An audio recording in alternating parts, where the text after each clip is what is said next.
What's up, everybody? Welcome to another episode of the Neo Tokyo official podcast, Interlinked. We are joined today by my co-hosts, Ben and Jared. How you guys doing today? Doing great.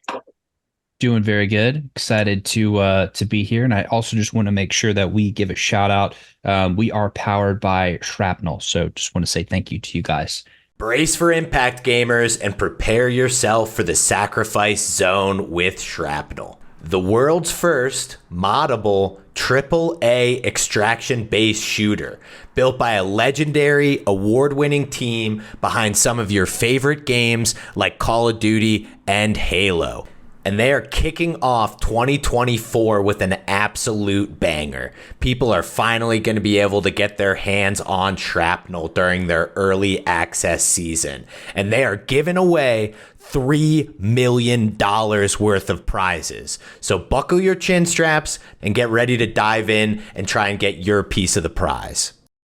Huge shout out to our sponsor, Playa3ull Games. They are inspired by gamers and funded by their community. They have a epic game on the Epic Games Store, a third-person shooter called Nexus. Hop on in there and check that out. They're also currently selling nodes, so if you're interested, check that out at their website, playable.games. That is a 3 instead of a B on Playable. Now strap in for the rest of this episode of Interlinked. Love it. Yep, of course. Big shout out to Shrapnel. And then we are joined today by Luke, the CEO of Octavian Games or Octavian Studios, excuse me, the makers of the Fabled. Thank you for joining us today. How you doing? Hey, thanks for having me, guys. It's a pleasure. Pleasure to have you on. Well, to get things rolling, you want to give us a little introduction on your background and introduce us to Octavian Studios and the Fabled.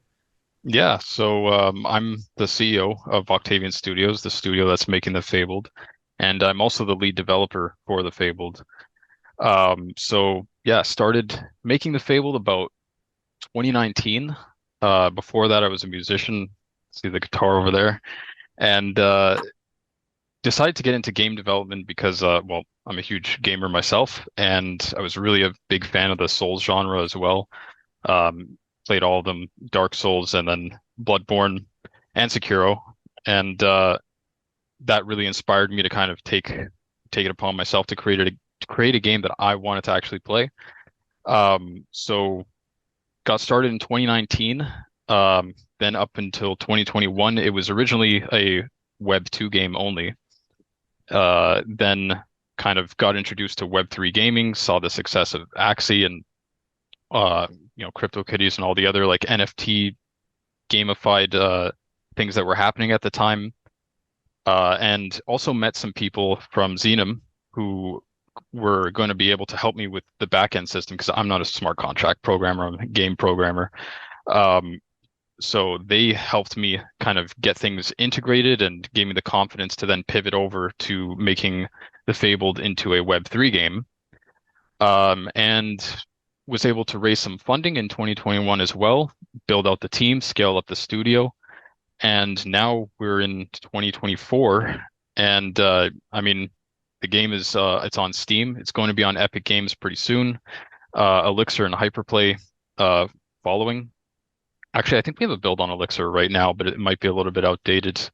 And yeah, I mean, the gameplay kind of speaks for itself. I'll kind of get into it in a little bit here, but yeah, I just want to say thanks for having me, guys. It's been you guys were actually Neo Tokyo was one of the first like big communities that first discovered us. I think back in 2021, actually, we got raided by you guys at one point. Our Discord just got flooded with a ton of citizens. So yeah, thanks for that. Oh, love it. Yeah. Once one of us finds out about something, everybody hops in real quick, which Yeah, I'm sure, now having joined as a citizen, you've gotten to get a yeah. peek behind and kind of see how that happens. Yeah, no, it was really cool to kind of see all the discussions there. I mean, it's probably one of the coolest Web3 communities that I've ever found. So yeah, really happy to be a part of it. Well, I'm biased as all hell, but I certainly agree. Would love to, for perhaps the slice of the audience who uh, has not hated themselves enough to place a good amount of Dark Souls, give it a little bit of a picture for what the gameplay is like? What's the genre? Yeah, so the gameplay itself, I mean, if you've played Dark Souls or Elden, the newest one is Elden Ring, you'll be pretty much right at home. All the controls are the same. But for those who haven't played these kinds of games, it features, well, a dark fantasy setting that's, very rich in lore and also just world detail. We spent a lot on art and just the overall look and style of the thing. These worlds are extremely detailed and they have tons of different enemies and the part of the gameplay that's kind of the climax is when you get to a boss arena and you have this really challenging boss that does a lot of attack damage and has really cool animations and its whole little characteristics and style to it. And each boss is kind of unique. And then when you defeat one of those bosses, you get usually a pretty big reward and a chance at rolling for a legendary item. And then these legendary items can be used. They're like swords and weapons and even other characters sometimes as well. You can actually play as the bosses who you defeated, if they happen to drop their character. So yeah, I mean, that's pretty much what the game is like, and you basically are going to be going through these different levels, overcoming these bosses, collecting a whole bunch of cool, unique items to help you along the way. And then pretty soon we're also going to be having some arena events. So arena events are essentially you get into an arena with a boss. So it's like a condensed down version of the game. Instead of exploring, you're just straight into the action, straight into the boss fights. And you're competing with other players on a global leaderboard in order to defeat the most bosses, and increase your score for these different events that we're going to be having. And then these events are limited in time and limited in the amount of prizes that we give out. And that's hopefully coming within the next 1.5 months or so. So yeah, I mean, quite a lot of stuff coming, and then much more coming the rest of this year. Oh yeah, I love the combination of the models because I joked about the people who played these games when I played Sekiro and I've played Elden Ring, and both of them would have had me reaching for my wallet rather than having to go in even-handed against some of these bosses. They can be so brutal. So I think it actually is very quite fitting for Web3 because I think it's going to push people to be like, okay, well, if I could just have 500 more arrows or a little bit better armor or a faster character. Yeah, exactly. Like we actually have some NFTs live right now that you can use in the demo of the game. So we released the game demo last year and have since been providing it with updates and new content that we've been creating and really working out a lot of the bugs and polishing things up before it goes to the public. So along with that comes this NFT integration that Xenon helped us build. So what you can do is you can get our NFTs on OpenSea. I think right now we only have like 3 or 4 different ones that you can choose from. Depending on what it is, usually these things give you items within the game. For example, we have like a ring NFT. You get that NFT on OpenSea, you add it to your wallet, and when you log into the game with that account, you then have that in your inventory and you can equip that to your character and it gives you boosts and power-ups and stuff like that, attack damage, armor, that kind of stuff. So yeah, and then there's quite a lot more coming down the line once this thing goes public. So I'm really excited about that. So maybe we can dive into this idea of competing against the other players in the leaderboards. So it's basically like PvE VP, right? Like you're fighting against like PvE, but you're doing that competing against other players of like how good are you at the PvE if I'm understanding. Can you kind of break down that mechanic a little bit more and just like talk about how that works? Yeah, so the way it's going to work is we have these different arena levels. You access the arena through the main menu of the game. This is only going to be available to token holders and those who, well, to have our token and to have it registered in the game, you have to make an account with us. So this is only really available to players who make an account. You get into the game, you click on the arena events, you're now transported into a level, and a boss will spawn in that level, in that arena that you're in. And your objective is to kill that boss.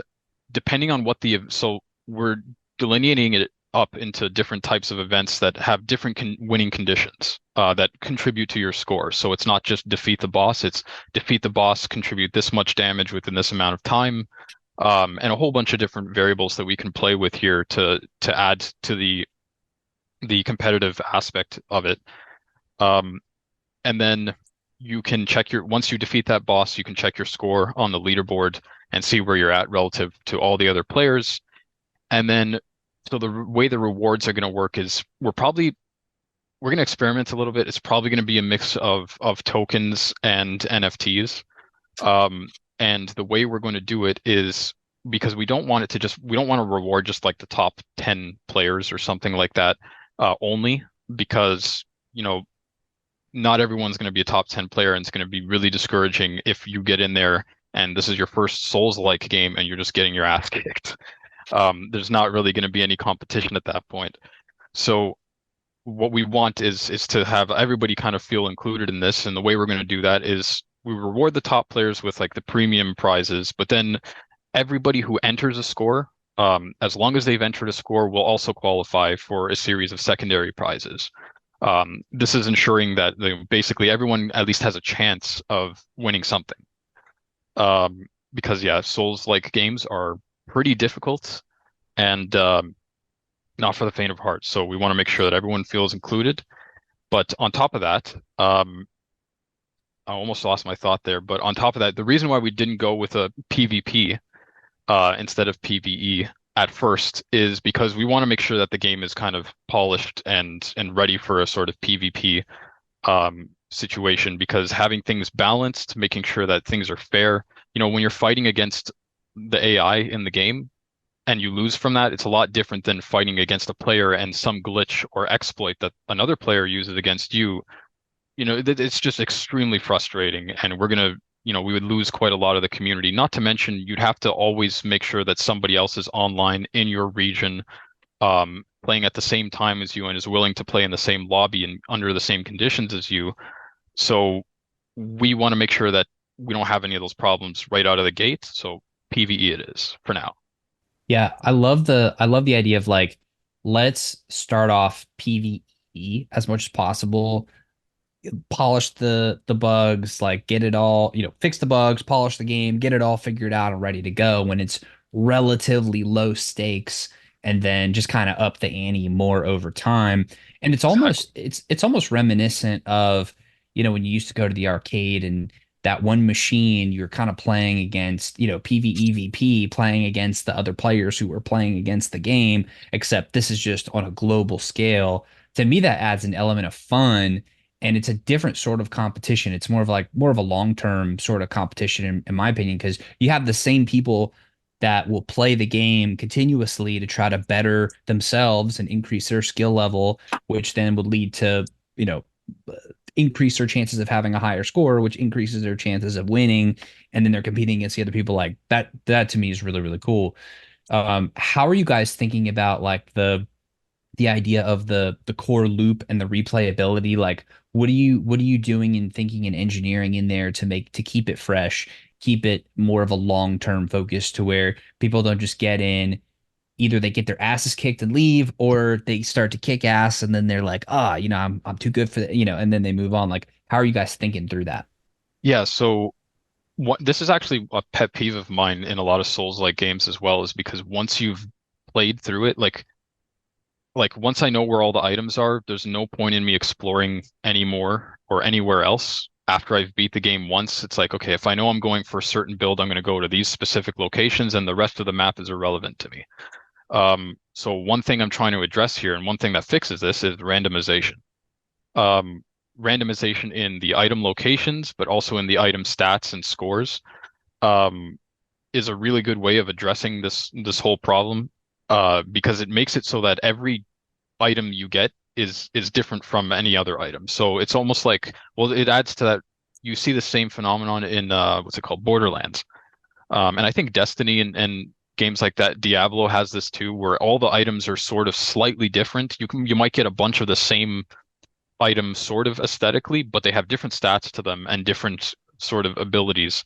And you find them all in different places. So there's this real emphasis on exploring and really digging into the entire game, no matter what. And anytime you reset the level and go through it again, you're going to want to go through that entire level again, because every single corner of that level has something unique that you can pick up. So that's basically how we how we address that. And then the bosses as well. I mean, every boss fight's slightly different, and you can approach it in a slightly different way.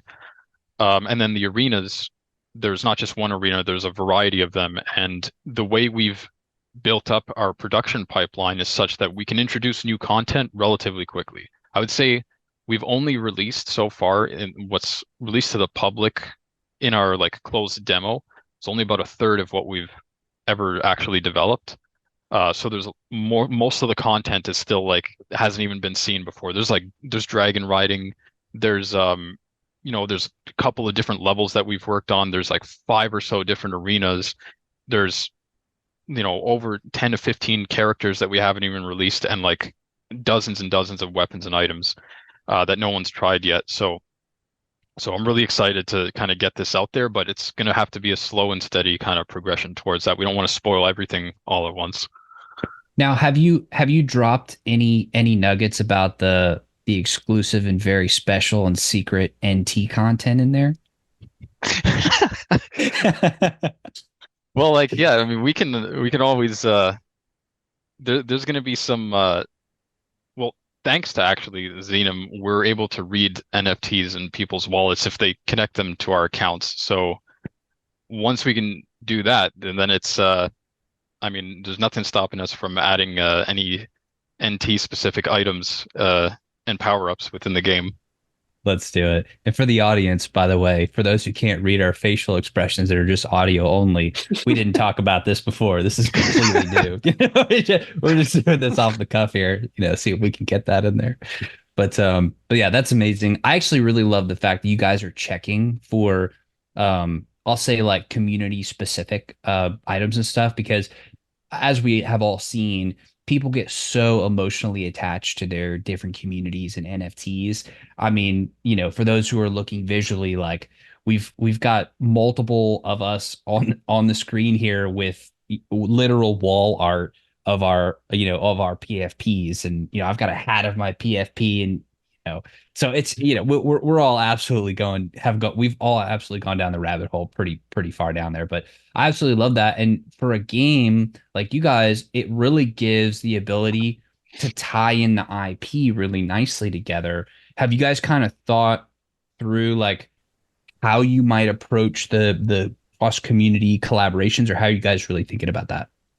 Yeah, I mean, we've done some cross collaborations with like our kind of partner studio guys who we work with closely at Xenom, called Shutdown, their game called Shutdown. The hardest thing with cross collaboration and having that tie into your IP is like, for example, the Fabled is a dark fantasy game, and Shutdown and even Neo Tokyo, these are like sci-fi futuristic types of games. So how do you mix the aesthetics in a way that doesn't clash too much? And I think we've been able to figure that out. I'm happy to say. So yeah, you're just gonna have to wait and see what we have in mind there. But there's the awesome thing about the blockchain is that like you can read somebody's wallet. There's nothing stopping you from doing that. And then you can just say, look, if you want to play our game, you're going to get this exclusive content. You can pass on it if you want. It's no big deal. But just know that that's there for you if you want to take advantage of it. Like it's just another added utility to somebody's NFT and somebody's overall wallet that wasn't there before that we're providing. So yeah, I find that really cool. Yeah, and you mentioned Oh, sorry, Jared. After you. Oh, no. I was just going to ask. Thanks, Nick. About the NFT architecture, because I know you said each item's a little bit different. I was wondering if you could kind of go into a little bit more detail on the actual architecture of that and how that's going to play out on the blockchain, and what type of architecture you have in the back end to make that happen. So it's actually a lot more simple than you might think. It's almost like stupidly simple, because basically what we're doing is we're just reading, like, so the items that you have, for example, you have one of our rings as an NFT. Once that's in the game, then we can take that and we can say, okay, this NFT, because we still need a bit of flexibility to change things. Like we don't want to mint a ring that has like an insane amount of damage, and then it completely breaks the entire game and the immersion. And then we're faced with either, this really broken asset, or we just don't use the asset anymore, and then it's a huge waste. So we need some sort of flexibility in order to fine tune things on our end, in order to make things kind of fair and actually balance out the game. So all we're doing with the NFTs is we're just reading what you have as an NFT.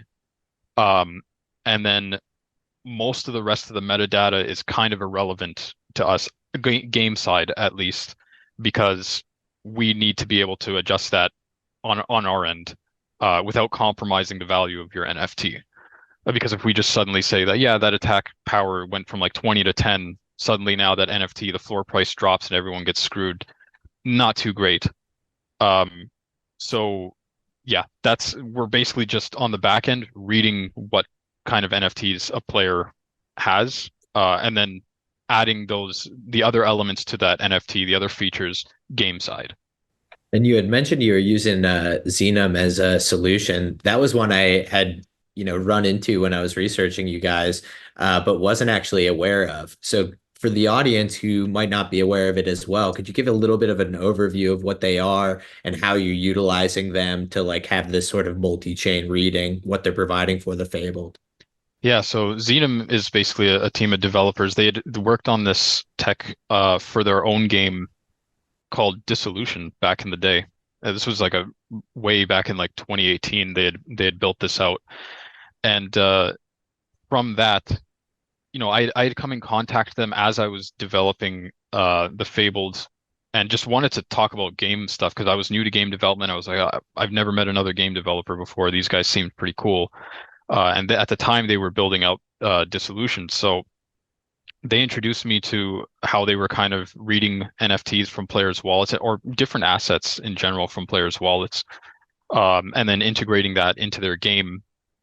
And so once I started to, figure out that was actually doable, they said, yeah, like we can help you out with that. And it kind of branched out into this whole kind of like company that they now have, where they're helping me, and I think they've given help to a couple of other games, but it's usually like they're pretty selective as to who they help out here, because they also gave me a lot of hands-on stuff. Like I actually moved out to where they were to work actually in their office, so that I can be like right beside them the entire time we were developing this thing.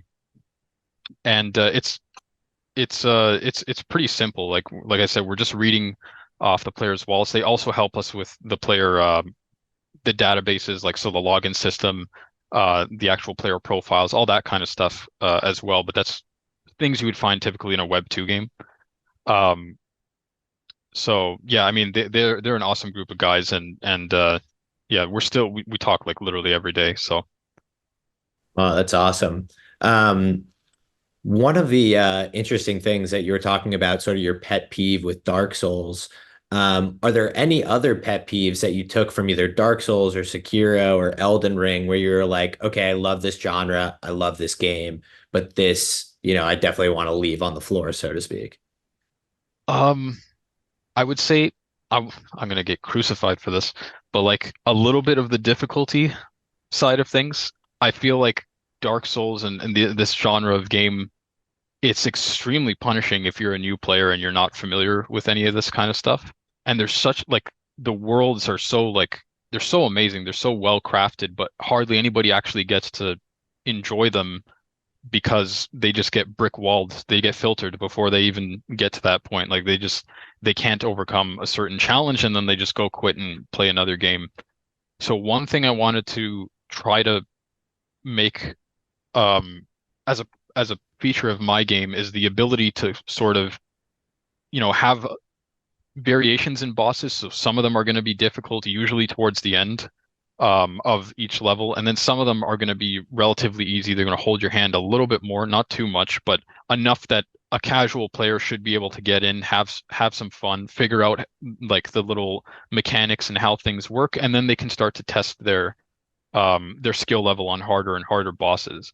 That's one of the pet peeves I had in like the Souls games, is that they usually kick your ass right out of the gate, and then they're just like figure it out or don't. Like we got your money anyways. So That's pretty much how they approach it. Elden Ring was a little bit different. It tried to go a little bit more into the like open world aspects, so you can kind of, go to a certain part of the world. It's too hard. Okay, I'll go to another one that's like a lot easier.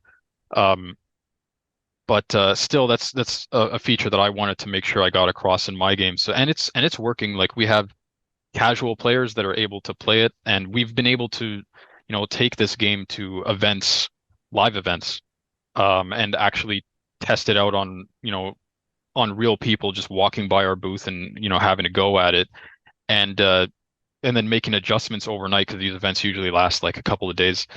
And seeing how these small adjustments have made the casual players, they stay longer. They feel like if they get defeated, it's not the end of the world. Like if they get defeated in 2 hits, they're going to get up and leave your booth and go somewhere else. But if they actually feel like they almost got it and that if they can just try one more time, they can get it. That's, it helps to retain them and helps to get them playing longer, and they actually end up having a lot more fun that way as well. So that's one thing that I really wanted to get as a core element in my game. I think you guys are digging into some really cool psychology with that mechanic, because if you look at like basically the two if you look at back in psychological experiments, like the whole holy grail would be like the rat pressing the button to get the cheese, right? Like Yeah. you want the rat to press the button as much as it can to get the cheese, right? So the human beings are, in this case, in this crude analogy, the human beings are the subjects, the game is the button, and then the dopamine is the cheese. So like in that scenario, as far as my research into psychology, would love to understand your perspective on this, and correct me if I'm wrong. But if it's too easy, we get bored. If it's too hard, we get bored. If it's right on the cusp of, oh, it's just, kind of like you were saying, like it's tough and sometimes it kicks my ass, but sometimes I'm able to do it. It's that challenge that keeps us engaged enough to just want to keep going, because we have a chance. Like there's a chance, there's Yeah. hope, but it's not a gimme. And then sometimes, and then on the flip side, it's like the slot machine where it's like sometimes I'm going to get it, sometimes I'm not, but I'm going to keep pressing the button anyways just to try to get it. Did you guys intentionally build it in that way, thinking about psychology, or did you kind of get to that from another pathway of just, oh, this would be the most fun thing for a game to be? So I made the mistake first of making it like really hard because I've developed a lot of the bosses myself. So I was like, oh, okay, yeah, it's doable for me. And I'm a casual Souls player. So like, I guess other Souls players will be all right with it. And they were. But then you take this to like a booth out in the wild, like you're at like ETH Denver or like NFT LA or something like that, and you just have random people coming by. They say, "Oh, that's pretty cool." They sit down, they give it a try, and they get just wiped in like 2 seconds. And they're like, "Wow, that's impossible." And then they just get up and leave. You're like, "Well, shit! Like I just lost a person there." Then you take that back to the hotel room and you make a couple of adjustments. And you say, "Okay, well, I'm gonna maybe make the health a little bit lower, make the damage a little bit higher on your character." And then you take that the next day and you say, okay, a person comes by and, the average, you start to aggregate it, right? Because you're dealing with like hundreds of people every day. Um, and you notice that the trends start to emerge of, okay, people are staying a little bit longer. They're playing a little bit more. They still die. Like no one's defeating the boss, but you can tell that they're having more fun. They're more engaged. And you're like, okay, I think I'm onto something now. Like I've figured some stuff out here. And you go back and you keep playing with the numbers until you find a sweet spot where you can then say, okay, like average casual players who have no idea about the genre at all, have never played, they don't even know. It's like almost like they've never picked up a controller before. They just pick up the controller and start spamming buttons. Um, but they're able to actually get like pretty far into the boss fight. And even when they die, they still try it again. And that's how you know, like, okay, I'm in the sweet spot of like player difficulty and overall engagement. And we kind of discovered that almost as a necessity, but sort of by accident. We didn't know we had to do that. And these live events really helped to accelerate that whole process. Because another thing too is like if you release your game online, you're not going to get that player that comes by, plays the game for a couple minutes and then just leaves and doesn't leave you any feedback, doesn't tell you that it was too hard or they didn't feel engaged enough. You're rarely going to get that. Whereas in these live events, you're just watching them all day play the game. And so you get that accelerated feedback loop that you wouldn't otherwise get in any other way. So that's another thing too that we really realized very soon after these kinds of events is like they're way better at testing the players and getting feedback from them than releasing anything online and just hoping that someone's going to take some time out of their day to reply to you or fill out a feedback form or something. Yeah, I think there's a lot there too of like going out and interacting with the people who are going to make your game what it is. Because at the end of the day, like the the people, the gamers, the players, the individuals, those are the real end customers. And so if you're not like interacting with them or have a relationship with them in a meaningful way, then you're missing out on a really important source of information, kind of like you're talking about there. Have have you guys kind of thought like, okay, at some point we're not going to be able to just continuously hit these live events at the scale we need to collect the data we need? Like, how are you shifting from IRL data collection to some at least 80% is good, or whatever meaningful percentage to try to capture that data? Yeah, so we've actually just started to actually test this out in the wild with the backend system that we have. So now we're able to measure like how many how many times a player has died, how many times the player has attempted a boss, um, how much damage did they do, what's the drop rate, and then when they logged in and when they weren't pinging anymore, when they logged out, basically. Um, and with this, we've just started testing it now, and we have some things to do like on the back end to make it because you're just getting like a flow of data. You have to make it readable and then actually make it work for you. So we've just like when I say like just started, I mean like within the past couple of weeks, because the past couple of months has been focused on like building out these new features that we have, so that we can actually have any data to test really. But yeah, no, that's something we have to start moving to that now. But now at least we know what to look for. Whereas before it was kind of just like, okay, what if I see somebody logging in, defeating like they get defeated by a boss and then they log out? It doesn't tell me as much as now I know like exactly what that player has been experiencing or what that player has went through after seeing hundreds of them do that live. So you sort of build up an intuition on how to read the data that you're going to get. Yeah, absolutely. I know AI NPCs is a big like a big point of interest in the space generally, and I've seen through a lot of y'all's literature that that's something that you guys are working on. Is there any plans before we get into that topic to apply AI to these sort of problems, these sort of like learning models where they're trying to take in all of this data and then be like, hey, I've actually noticed like this might be too strong, or players dying in this particular way are more likely to quit? That's a good point, actually. We haven't done it, but I'd be really curious to feed that because we basically we get it in these massive spreadsheets. I'd be really curious to feed that to like Chat GPT 4 and just see what it spits out and just ask it questions about the data and see if it recognizes any trends, or I don't know exactly the limits of its capabilities, but I'd be curious to find out anyways. And then with furthering on that topic with regards to AI and NPCs, so that the AI we have in the game is it's the standard game AI that you would expect from any sort of Souls-like game.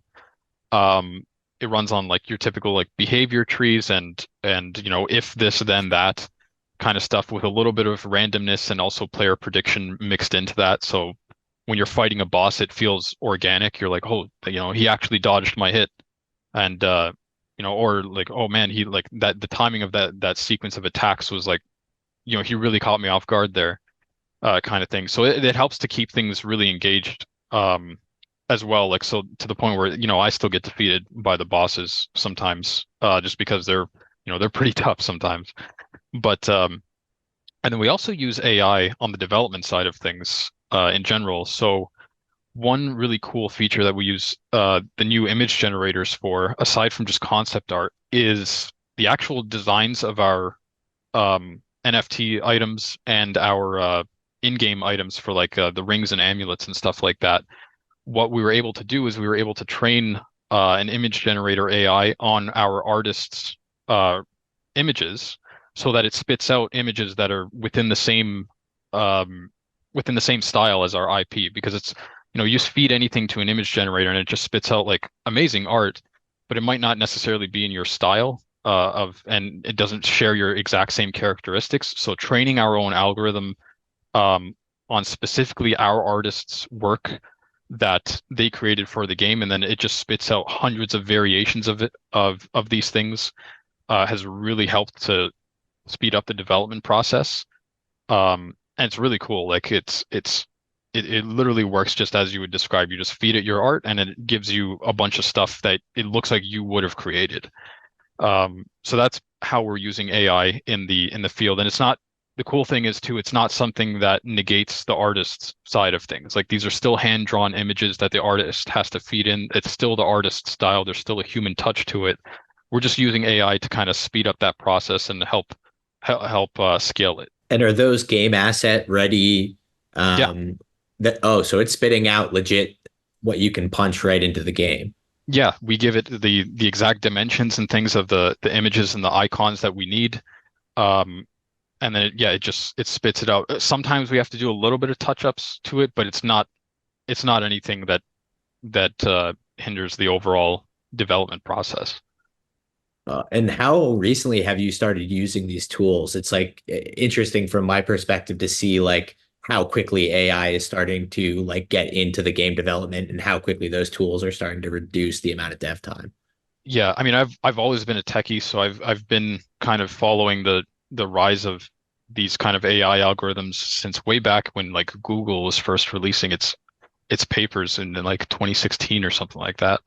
And with these image generators, I tried my best to get my hands on kind of the latest stuff.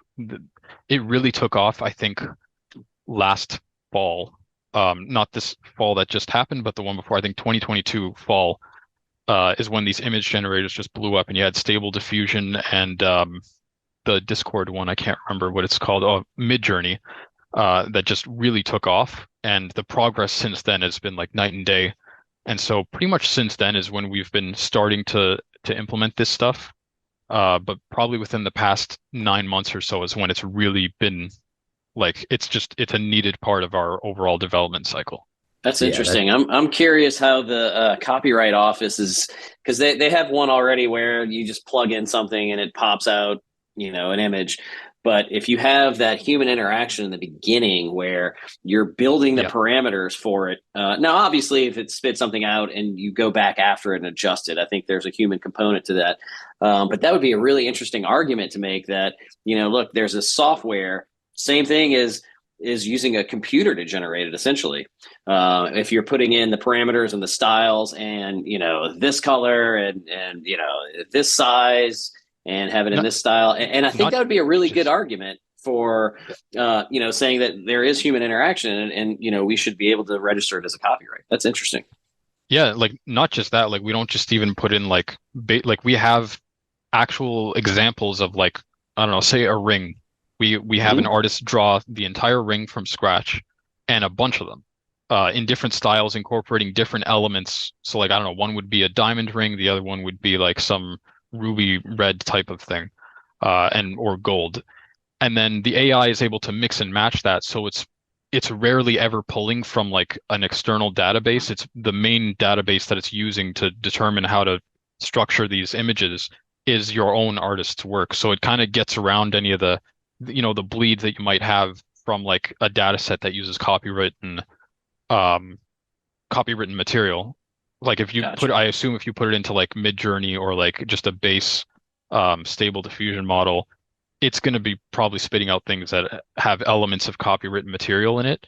And so, we didn't want to risk that, which is why we went with having the artist start off the entire process from scratch. That's great. Similar to a PFP where you draw the different components and it will, essentially stick it together in a random assortment. That's great. Exactly. Yeah, I think that's definitely copyrightable. You're good on that. Absolutely. That's great. No, that's interesting. Yeah. The other one brings up an interesting spot that, no one's, and this is all obviously brand new because like you said, AI has been blowing up in the last few years.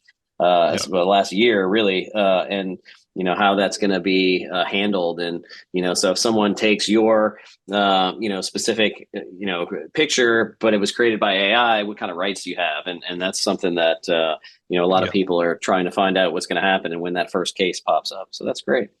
I wanted to maybe go a little different route. I know you had mentioned your tokens earlier, and I was curious. I think one's Abyss. Is that right? Yeah. What's the sort of tokenomics? And I know there's going to be more than one.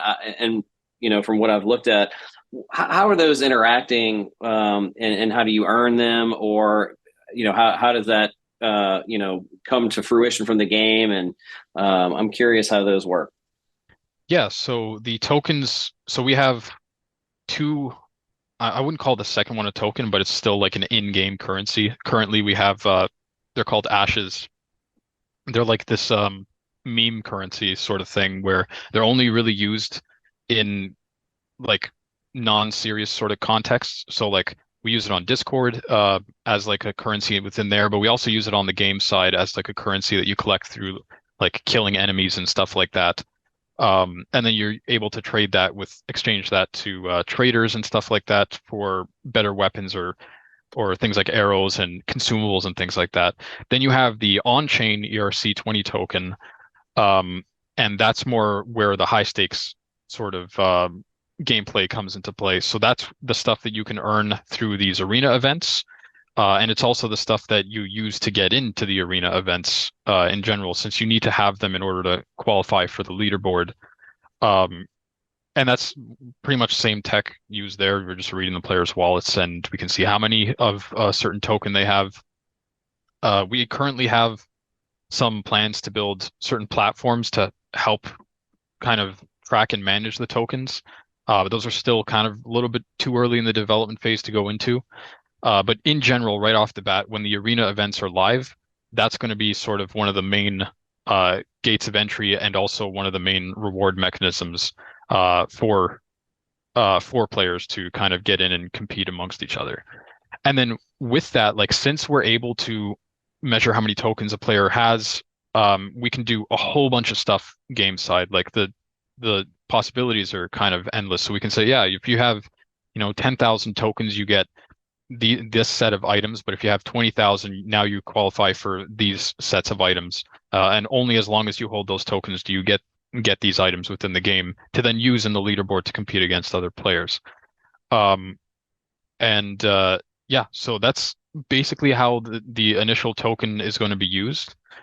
And then yeah, you'd be able to get it on dexes and then hopefully some exchanges if we lock them down. Yeah, one of the interesting things I wanted to explore was when I was doing my research, what I was reading was that the Fabled was in development before it was a Web3 game. So you've been working on this for, I think I saw 4 years. Yeah, since 2019. Yeah, so 4 or 5 years. And I was curious what attracted you to the Web3 space already being in development. What sort of caught your eye and sort of what did you identify as this is worth it to pivot into this space? So I originally had been introduced to it through a few friends of mine and also like the guys at Xenom who were like, this is a pretty cool set of emerging features here that you can play with. Like the space is still pretty new. There's still quite a lot of, upwards potential to it. We haven't explored all the different feature sets that these assets have. And I've also been kind of familiar on and off with blockchain for a couple of years before that. So obviously I knew what Bitcoin and Ethereum and all that was. So from there, I was like, okay, well, I'm still in a place where I can sort of experiment. I was in the development stage where the game wasn't complete. I had a bit of a prototype going. And I was like, okay, well, at the time too, with the prototype that I had, it was quite a bit more advanced than a lot of the other games that were popping up in the genre in the Web3 genre at the time. So I figured, okay, this is my chance to be the sort of a first mover within this space, to actually provide something that's pretty decent in quality as a video game, and so that really attracted me to sort of pivot over. And then the technical hurdle, like the immediate bottleneck for me was like, well, I'm not a smart contract programmer. I have no idea like how to get this stuff into the game. So that's where the guys at Xenum helped in that respect, and really made the onboarding process really smooth from the transition between Web 2 and 3. Because that's probably what a lot of other developers have trouble with too in Web 2, is that it's like you're a Web 2 developer, not a lot of those skills really translate to, I don't know, smart contract programming and or understanding of how the blockchain works. Yeah, that is certainly an interesting space to like ramp up on, and one that's made a huge sort of like opportunity for those people who did develop those skills. Particularly like when NFT mania was like in full heat, you could get crazy, crazy salaries after Yeah. you finished like a boot camp. Yeah. uh, One of the other interesting things about the Web3 environment I've been pretty fascinated with lately is that it's game development in a transparent environment where usually game development's done behind closed doors and then is released at the end. You do your trailer, your marketing, maybe you do an alpha and a beta, and then boom, it's out. But by the time, you get to the beta release, like pretty much everyone knows this is generally what the game is going to look like. In our space, you've got the Discord community, you're interacting, every single step almost is out in the open. So what was that transition like, coming from, developing the game in the past, where I would imagine it was more behind closed doors, to doing it in like sort of the full on stage in front of your community? Yeah, I mean it definitely raises the stakes quite a bit, because you're not even done with the thing, and you're showcasing like work in progress stuff, and you're putting a lot of time and energy in it, in just the development itself. Plus now you have this whole community management aspect to it, that you're doing in parallel. So it really ups also the amount of tasks, just general, the amount of responsibility you have. Because in Web 2, it's like you can just head down, focus on the game, then you release it, and you put all your marketing content out there, and if it's good, it's good. That's it. You build a community off of that. In Web 3 now, and that's actually a good point. I didn't really consider it too much, is that there is this, I didn't really realize it too much, is that there really is this difference in transparency, which is almost unintuitive, because you'd think like with all the scams and like just vaporware and stuff that's out in Web 3, that it also has this other element of a lot more transparency than its Web 2 counterpart in games. Yeah, that's a good point. I think it's because it's necessary as well, because of all the scams and stuff, the people are really like, they're not going to just trust you and take your word for it. So they want to see that work in progress. They want to see that it's like, okay, you've raised money. Now, where's that money going? How are you spending it? And by showing the progress, by doxing yourself, being transparent, and always keeping that community engagement going, you're able to build that trust and credibility, which is kind of necessary now in this space. Yeah, absolutely. I mean, I've really compared it to the difference between like a big movie and like stand up. And by the time you get ready to like make your special, if your special sucks and you didn't figure that out from people not laughing all across the country, like, Yeah, but if you make a movie and you're in a tiny group of people and your producer says it's sick and you show it to your girlfriend and she's like, it's awesome. And then you're like, boom, and it's just a giant flop. And people could yeah, have told you that like early on. yeah. So I also That's a think good it's point. Yeah, a good you have way this like for like, feedback loop. exactly, Yeah, yeah. exactly. Yeah, no, yeah, thanks for introducing me to that idea. Happy to. The fun part of the long form podcast. Plus, I think it's a good way to differentiate from the traditional gaming space. Because as a lifelong gamer, there's so many times I wanted to like pick up the phone and talk about how there's breaking my heart with Assassin's Creed Mirage, or how the new Halo Infinite didn't have co-op. But you really have no one to talk to. You're just on an island.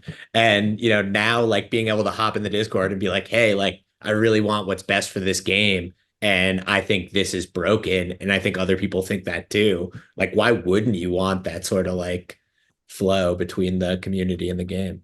Yeah, exactly. And especially for developers like us, where we're, a relatively small studio, getting that feedback as we're developing really, really helps to kind of like, not waste a lot of time and money. If we're headed down the wrong path, or if we notice something is broken, that we can course correct really easily through this community feedback loop. I would just say be careful about giving too much stock to people without knowing their believability weighted index. Meaning, like, have they ever developed a game? Do they know what they're talking about? You know, Oh, yeah. because Yeah, like we realize that there's a lot of noise out there. And so like we get people who they haven't opened a zip file that apparently before in their lives. So where you're like, okay, well, maybe your feedback on the game isn't gonna be the greatest if you haven't really interacted with anything remotely close to, a computer before.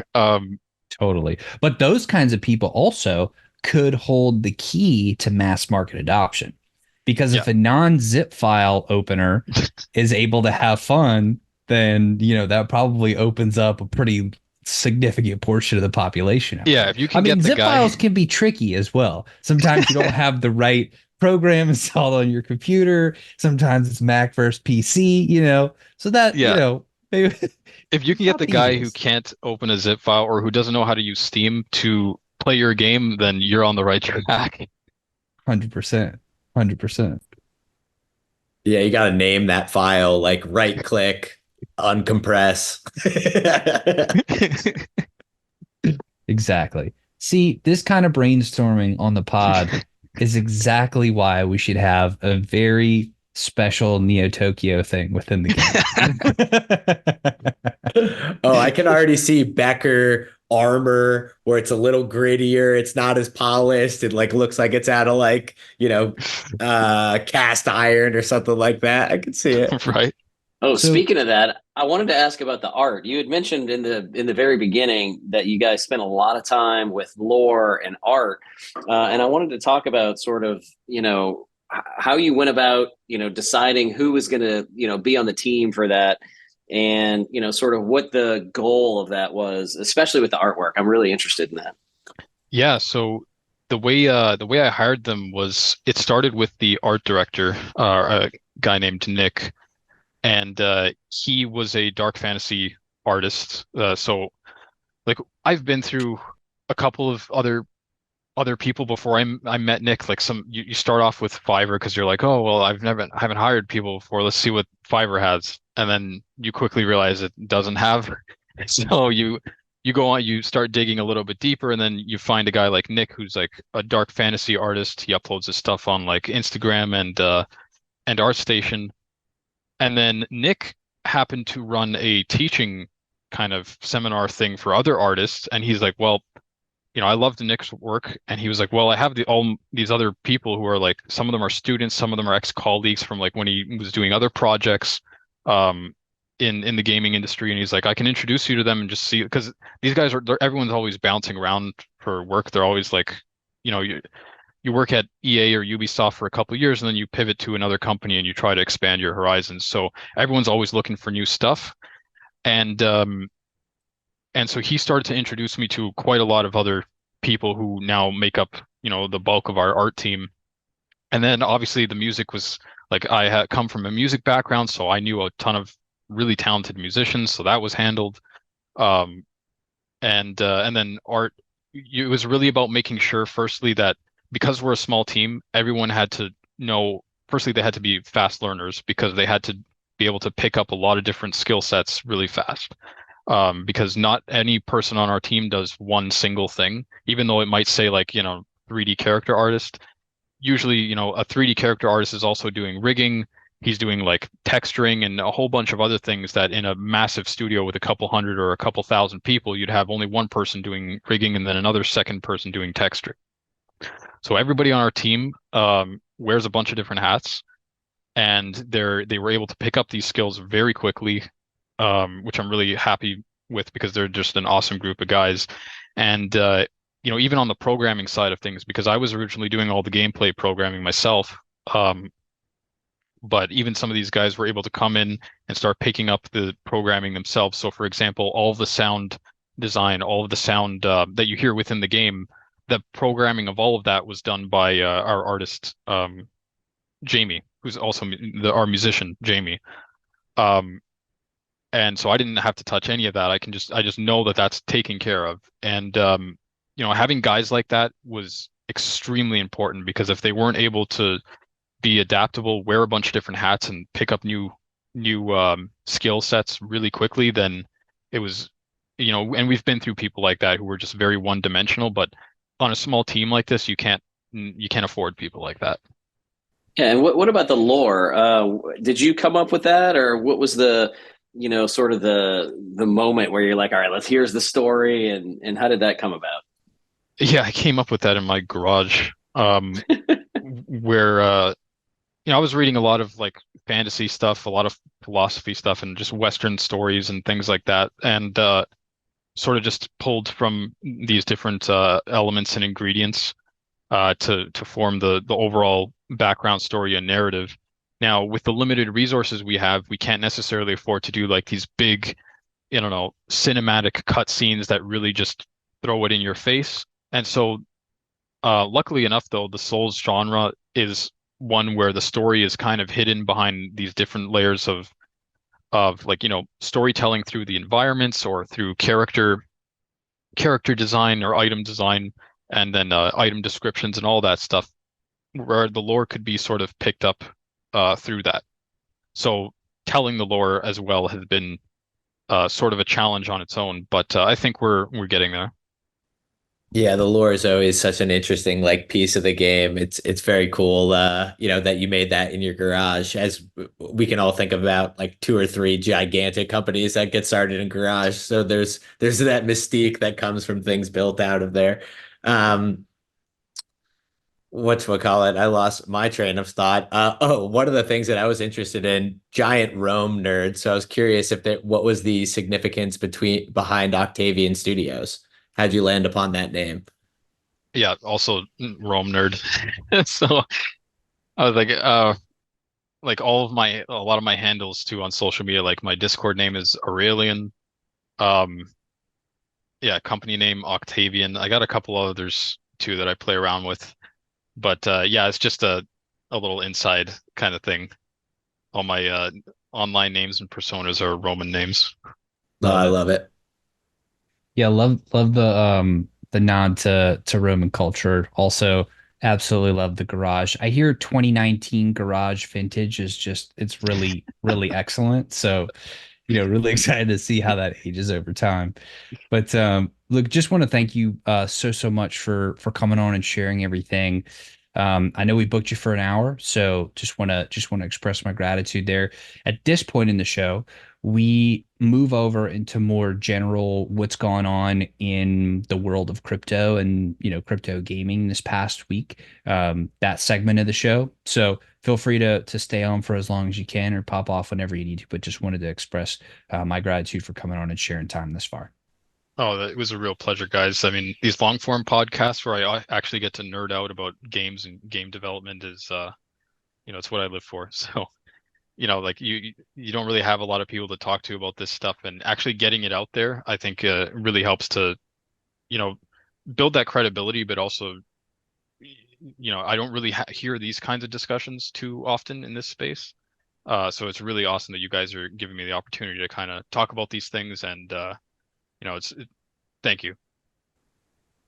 Thank you. Big thank you. Especially being able to, one of the parts I thought was super cool is given that insight on, okay, you've got to hire out a dev slash art team. Like, what are the steps to go into Fiverr, to then going and like tapping a buddy? Because those are the things that like never really get talked about, which are so important for inspiring founders. It's like you're starting a company, day two, what are you doing? So really appreciate the intricacies there. It's always good to be able to pass on, particularly Neo Tokyo being filled of founders and prospective founders, to Yep. get those nitty-gritty details of how the sausage is made.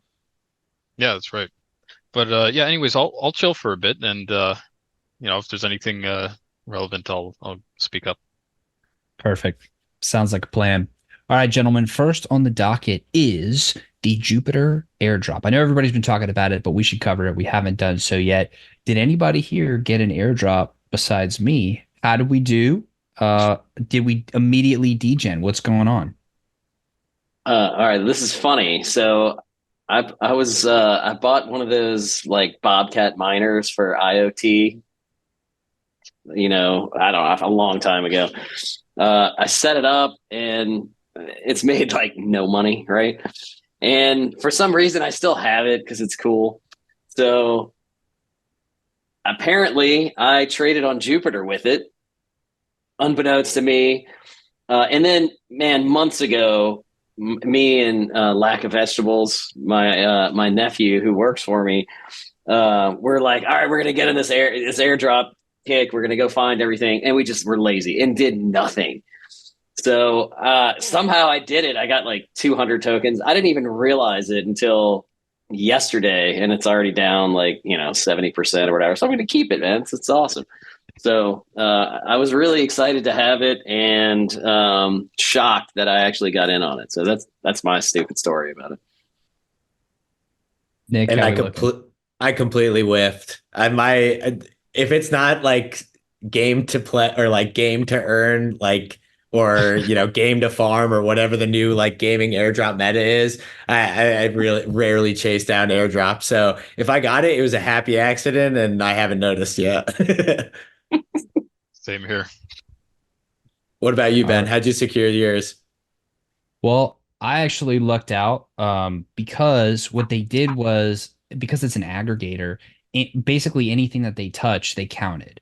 And I absolutely love playing around on Solana. And I have kind of like this secret degen side of me that loves to go farm just absolute random degenerate shit.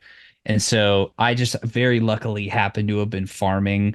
There was a time when you could take Solana and you could liquid stake that into ST Sol, which was provided by Lido. They've since deprecated it, but you could then take ST Sol and you could take that and you could go into this lending borrowing marketplace called Apricot something.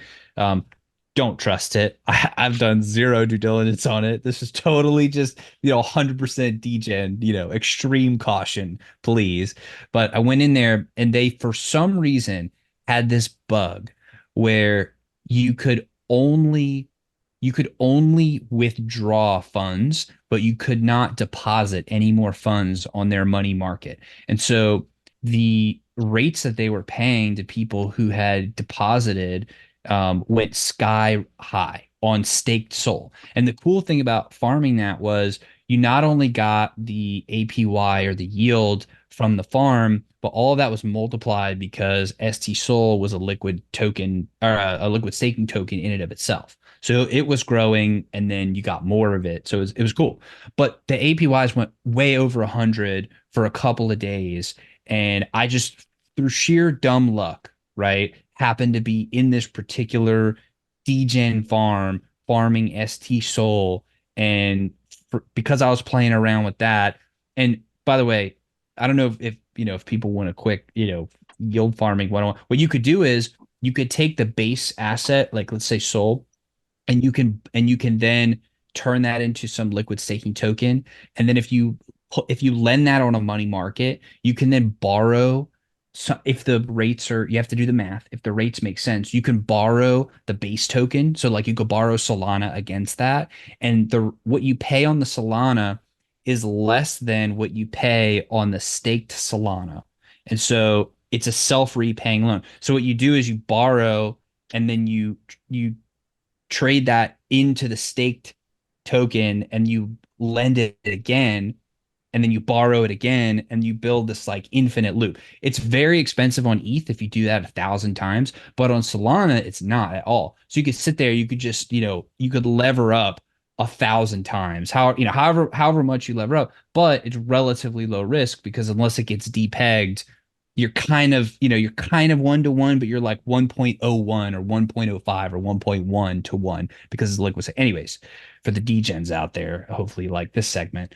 But I did that a lot. So I just happened to get lucky and got some of the airdrop. So, huzzah, instantly dumped it. I don't want to hold that. That's not gaming, put it in Solana. But yeah, so that was a little bit of fun. Okay, moving on to our next topic here. We have ex-NBA star Dwight Howard, hopefully we have some basketball knowledge here, had an NFT collection, but unfortunately has deleted the mint page and deleted the Twitter for the NFT collection. It seems like he is Audi 5000. How do we feel about this? Do we care? Does it matter? Is this a sign of influencers leaving the space of your bigger Web 2 people? Is this a symptom of something? Is this a nothing burger? I want to put it to the pan. What was minted on it?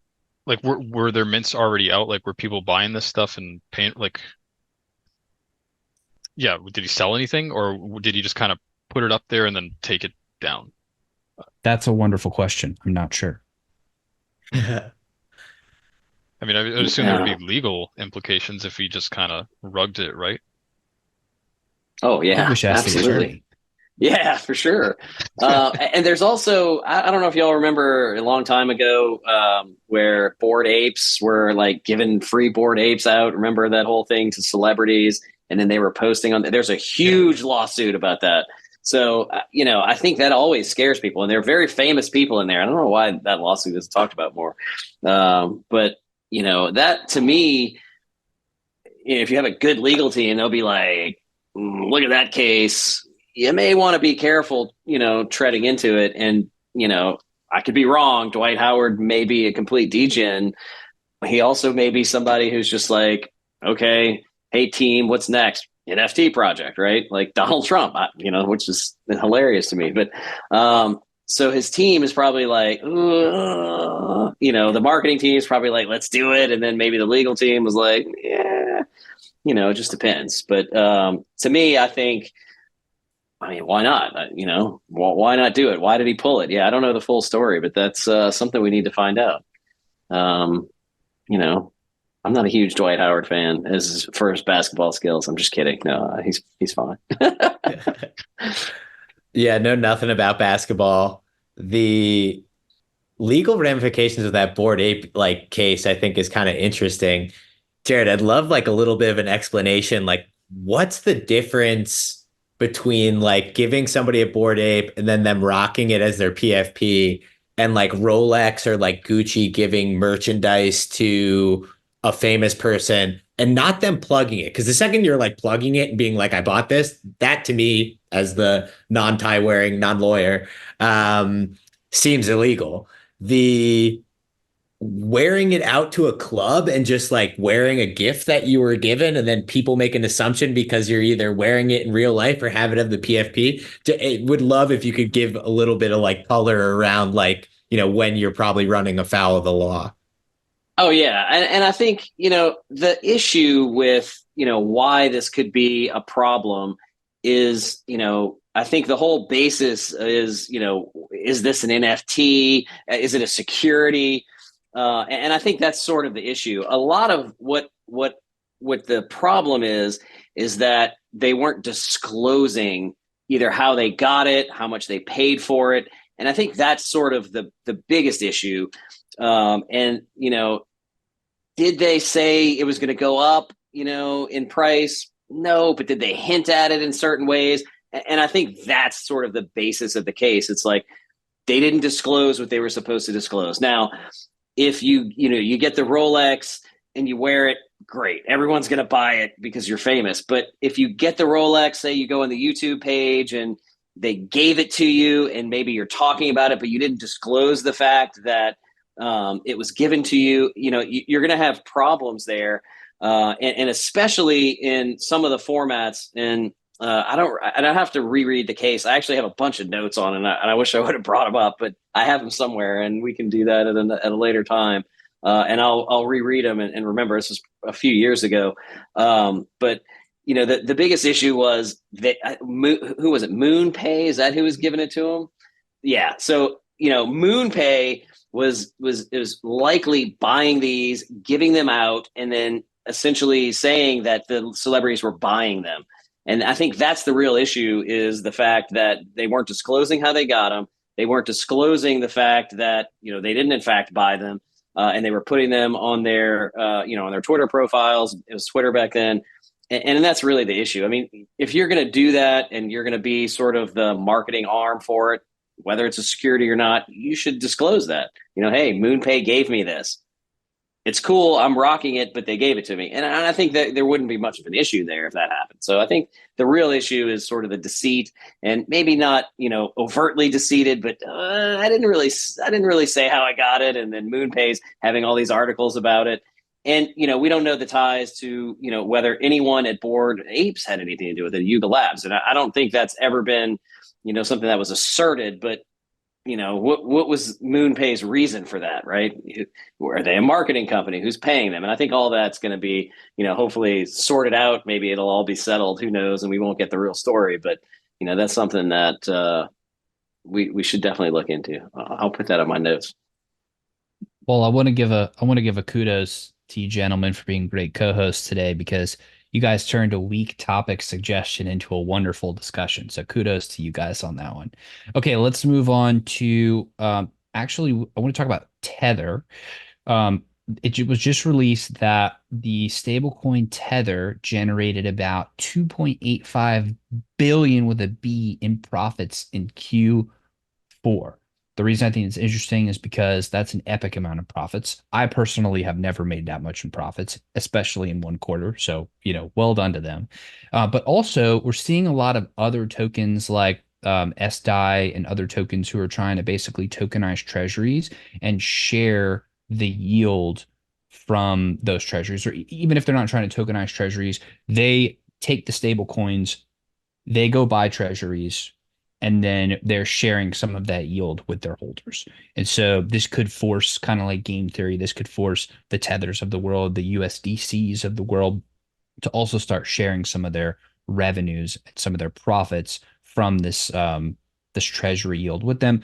Might be game theory, but regardless, this is an awesome amount of profits. What are your guys' thoughts around this? Is this good that stablecoins are clean in house? Is this a bad thing? Do we not care? What are our thoughts here? Yeah, I think this is a pretty fascinating topic. I'll address like where my opinion is more like concrete. Tokenized treasuries is a stretch, because the whole like pitch on treasuries is that the person holding the debt is the most powerful entity on planet Earth. Introducing a middleman into treasuries for no increased yield, where now I have this secondary risk on the capital that's referred to as risk-free. Why, if Uncle Sam defunks, they're both defunct. If this guy defunks, the treasury sitting with Uncle Sam are just fine. So that's a little part where I think like everything on chain, like can get it's more of a sexy like buzzword. What I love is stablecoins cleaning house with profits and buying treasuries. That is good for the industry. It's good for the amount of like pull and clout the industry has, especially because this is like a topic I'm like pretty fascinated on. I like literally just read a book that would bore most people to tears called The Price of Time, which is the history of interest rates going back to the Babylonian like tablets. So I love this kind of shit. And currently, one of the big issues that the US has is that sovereign nations are winding down the amount of debt that they're purchasing in the form of treasury bills and notes, and bonds, mostly because we pulled a pretty ridiculous, crazy move back around the Ukrainian conflict, where we were like, oh, remember all this money that you had in the central bank that we promised that we weren't going to touch? Well, we're actually going to confiscate that. And so there's a lot of other powerful nations that might be doing other things. Like if I was China and I was like, okay, I'm the largest buyer of treasuries ever. If I go and roll Taiwan, am I about to get all my assets freezed? And so they're rolling off their treasury buying and essentially being a nation that operates on a deficit. We spend more than we make. We're reliant on the surplus nations like China and other places buying that debt.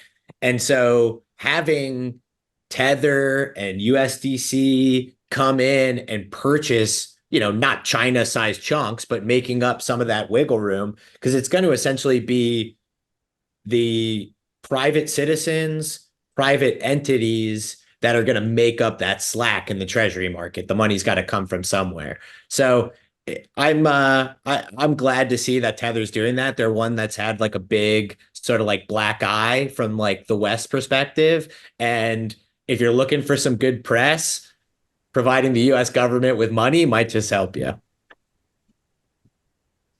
Yeah, Tether's always in the news because it's owned, in Hong Kong, I believe, is where somebody has it. And remember the whole, when Tether's going to fail, crypto's going to fall. So, I mean, does this alleviate that? I don't know. It's interesting, and then the middleman question, this reminds me of the NFIP, the National Flood Insurance Program. I don't know why. It's kind of weird, but so you'll have treasury money that if you have your house that gets flooded, and here in Louisiana, right, it matters a lot. That's probably why I know about it. So if you have your house that gets flooded, the U.S. government has the money. There is a middleman, which is it's essentially an insurance company that comes in and will adjust your policy and your claim, and then they actually have a financial incentive to pay the claimant the U.S.'s money. Weirdly enough. So I'm actually involved right now in a lawsuit where, the other side essentially has an incentive to pay my client. It's very strange. There's also a stick. That's the carrot. There's also a stick if you, get audited and you weren't supposed to pay, bad insurance company, and then the federal government takes the money. But, to me, why do you need a middleman for that? I agree 100%. And, I guess that goes into the biggest, like the whole philosophical question of, should even places like or people like Tether and why would you tokenize a reserve currency, a currency like you're talking about, Ben? I don't know. It's just like a philosophical question of should we do that? But to get back to the point, to not get too off track, I hope this like alleviates, our biggest sort of hanging cloud of Tether having, failing and depegging and, what does that mean? And this is where do we have enough regulators looking at actually what they have in their currency and their stock of cash and bonds and all the things that they say they have?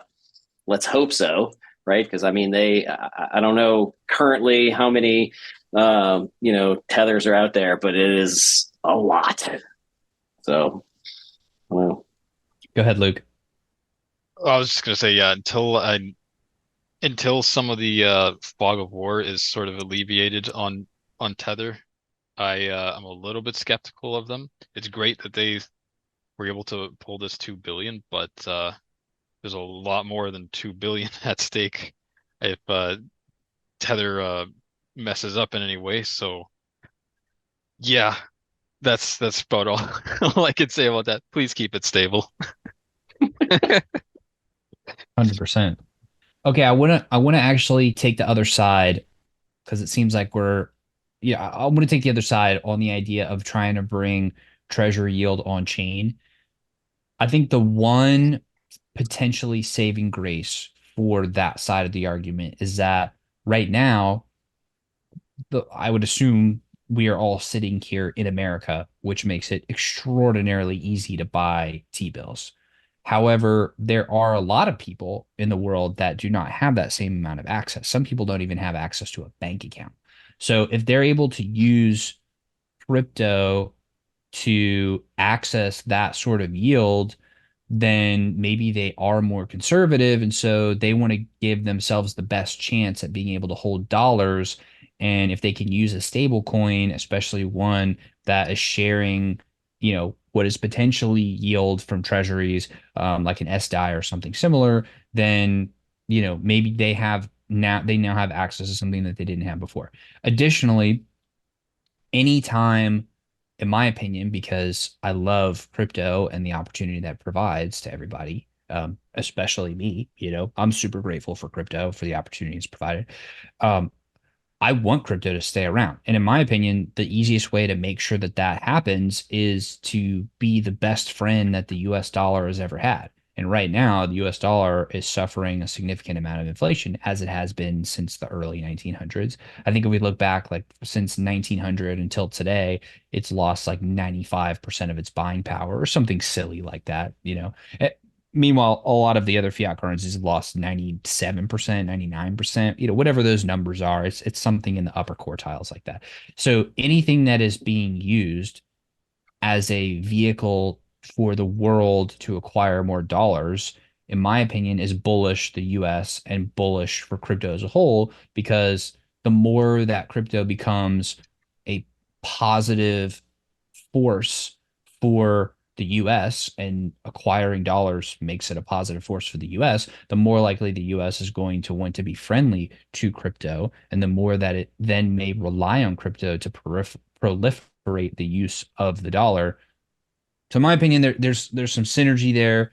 And yeah, it may not be like, oh, it's 100% safe, or as safe as it can be because it's a T-bill, but it's like the easiest way for a lot of the world to be able to access that. So that's kind of my opinion on that. Whether or not Tether actually has the stores or the reserves that they say they have, or however they're backing that or running that, obviously I have no idea. But if they're generating billions of dollars in profits, then the one thing I think is a certainty is that over time those profits are going to get competed away, and the more stable coins that exist that get some sort of backing and hold on the market and market share, and that have stability, in my opinion, the better that all of crypto is, because there are just more legs to stand on. Because if Tether blows up today, that's bad. That would be a black swan event. After post that, there wouldn't be that many other black swans that could possibly happen. So, maybe that could be some sort of hidden bullishness or whatever. But yeah, I just think the more stable coins that can actually become useful, and secure in the eyes of the marketplace, and that acquire more US dollars and also buy US government debt, the better that is for the US and the better that is for crypto, in my opinion. Yeah, I definitely agree. I like the way that you described like the use of them. I was like thinking of it very like simply, like I would go and buy like a tokenized T-bill, which then I was like, I wouldn't do that. But using them as like a vehicle to like distribute them through stablecoin yield like makes a ton of sense. And I didn't think about like how hard it is to buy it from outside of the rest of the or outside of the United States. They make it pretty easy for us to give them our money. I guess it's not surprising. 100%. Okay, I want to move on to, unless anybody has any other thoughts there, feel free to interrupt me. I want to move on to what happened with AOF first. We do have one of the citizens on the team. She's an absolute legend. So just want to give a shout out to you, Coco. Um, However, there was some controversy. My very rudimentary understanding of exactly what happened was that there were assets that were held by community members. They were made some sort of commitment by the team that there would be some percentage of the token supply that was going to be airdropped to those asset holders. The specific amount was not disclosed until recently. That number ended up being like 1% of the total token supply. There was a huge dump. There was a ton of FUD. I think there were some coordinated groups that then went out to FUD to the extreme. And I think their keys really took a big dive.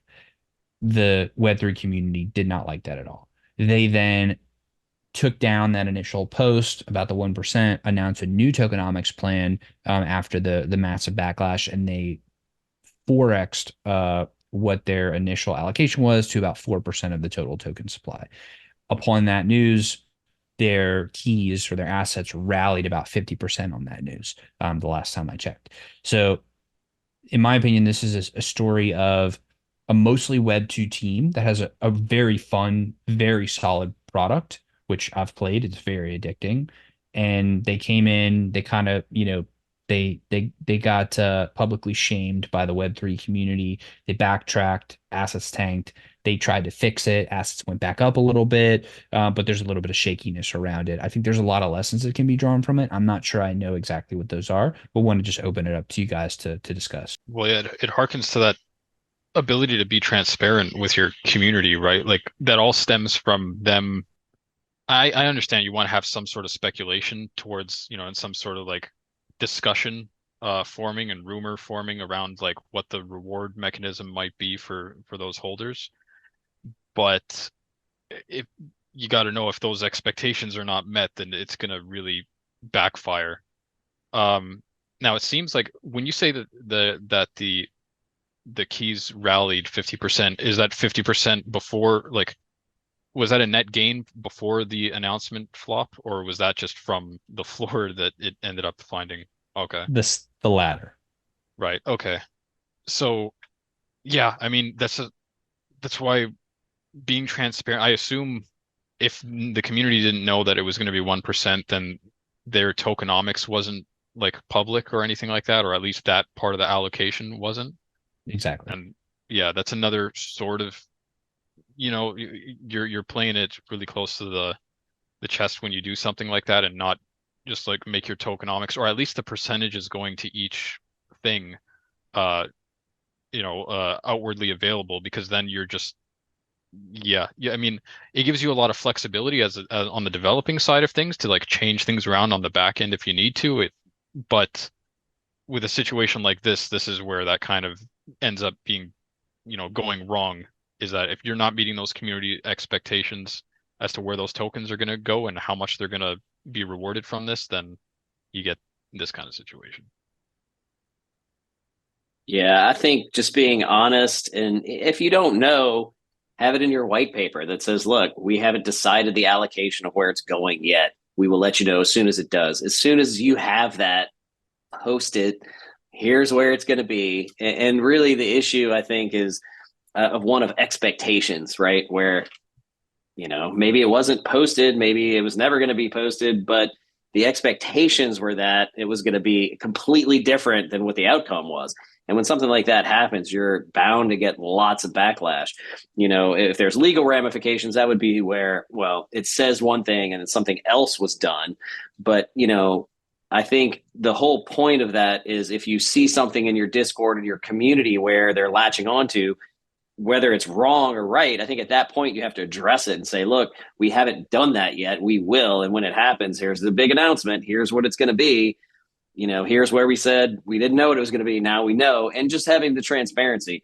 And I think if you're transparent, no one's going to have an issue with it, as long as, it's done in the best of the community and in the best of the, the game and the product to keep going. So, that's the whole key. Like, and like you said, it's, the Web3 community is entirely different than the Web2 community. They are people that will find one small discrepancy and blow it up into huge proportions. So you have to make sure that everything is vetted, look at everything 10 times and make sure it's right before you announce it. And, make sure somebody's there that says, hey, didn't we say something else before? Let's look at that and make sure we do it right. And really that's, I think the lesson in all this. And, it's unfortunate for the people that were holding that, expecting something. And, hopefully it rallies and comes back. Hopefully they learn from their lesson. And now they're like, all right, look, we screwed up. Here's what we're going to do. Nick, I think you're muted, my friend. Whoops. So yeah, I have a couple thoughts on this. First, retweet on your shout out to Coco. Coco's the shit. And we had spoken to them earlier during like an AMA. I do think it's definitely an interesting point that you guys were raising around like a Web 2, more of a Web 2 team versus a Web 3 team, and then getting sort of like caught flat-footed on that. As far as like blame goes, it's one of those things like devils in the details, like having not followed it since the beginning. I don't know how opaque these promises were, what like sort of like, the implications were these, speculators reading tea leaves, or was this like there was illusions or, sort of pointing to it being like 20% and then it was 1. So it's an interesting dynamic in our space because there's the gamer side and then there's the speculator side, which is a huge part of everything that goes on in Web3. And on the speculator side, you are almost punished with coming out with too much information. If you don't leave a little to the imagination, like that doesn't give the speculators something to like really latch onto. So there's sort of this almost sort of like self-destructive like feedback loop where the more transparent, the more gameplay you release, sometimes people will fade the project and be like, oh well, this is just a game. Where if you've just got like a shoddy, almost like Star Wars like trailer where it tells you nothing but flashing images and like you're like action, action, speculation, token, people will just like start to Moonboy and say, oh, this game's going to solve cancer and, it's going to replace Amazon. And I really think that $1 trillion market cap is a fair valuation for someone solving this problem. It's just like Moonboy story math. And, you get to definitely see when those bubbles pop, if that is what happened in this case. Again, I'm sparse on details. They pop explosively.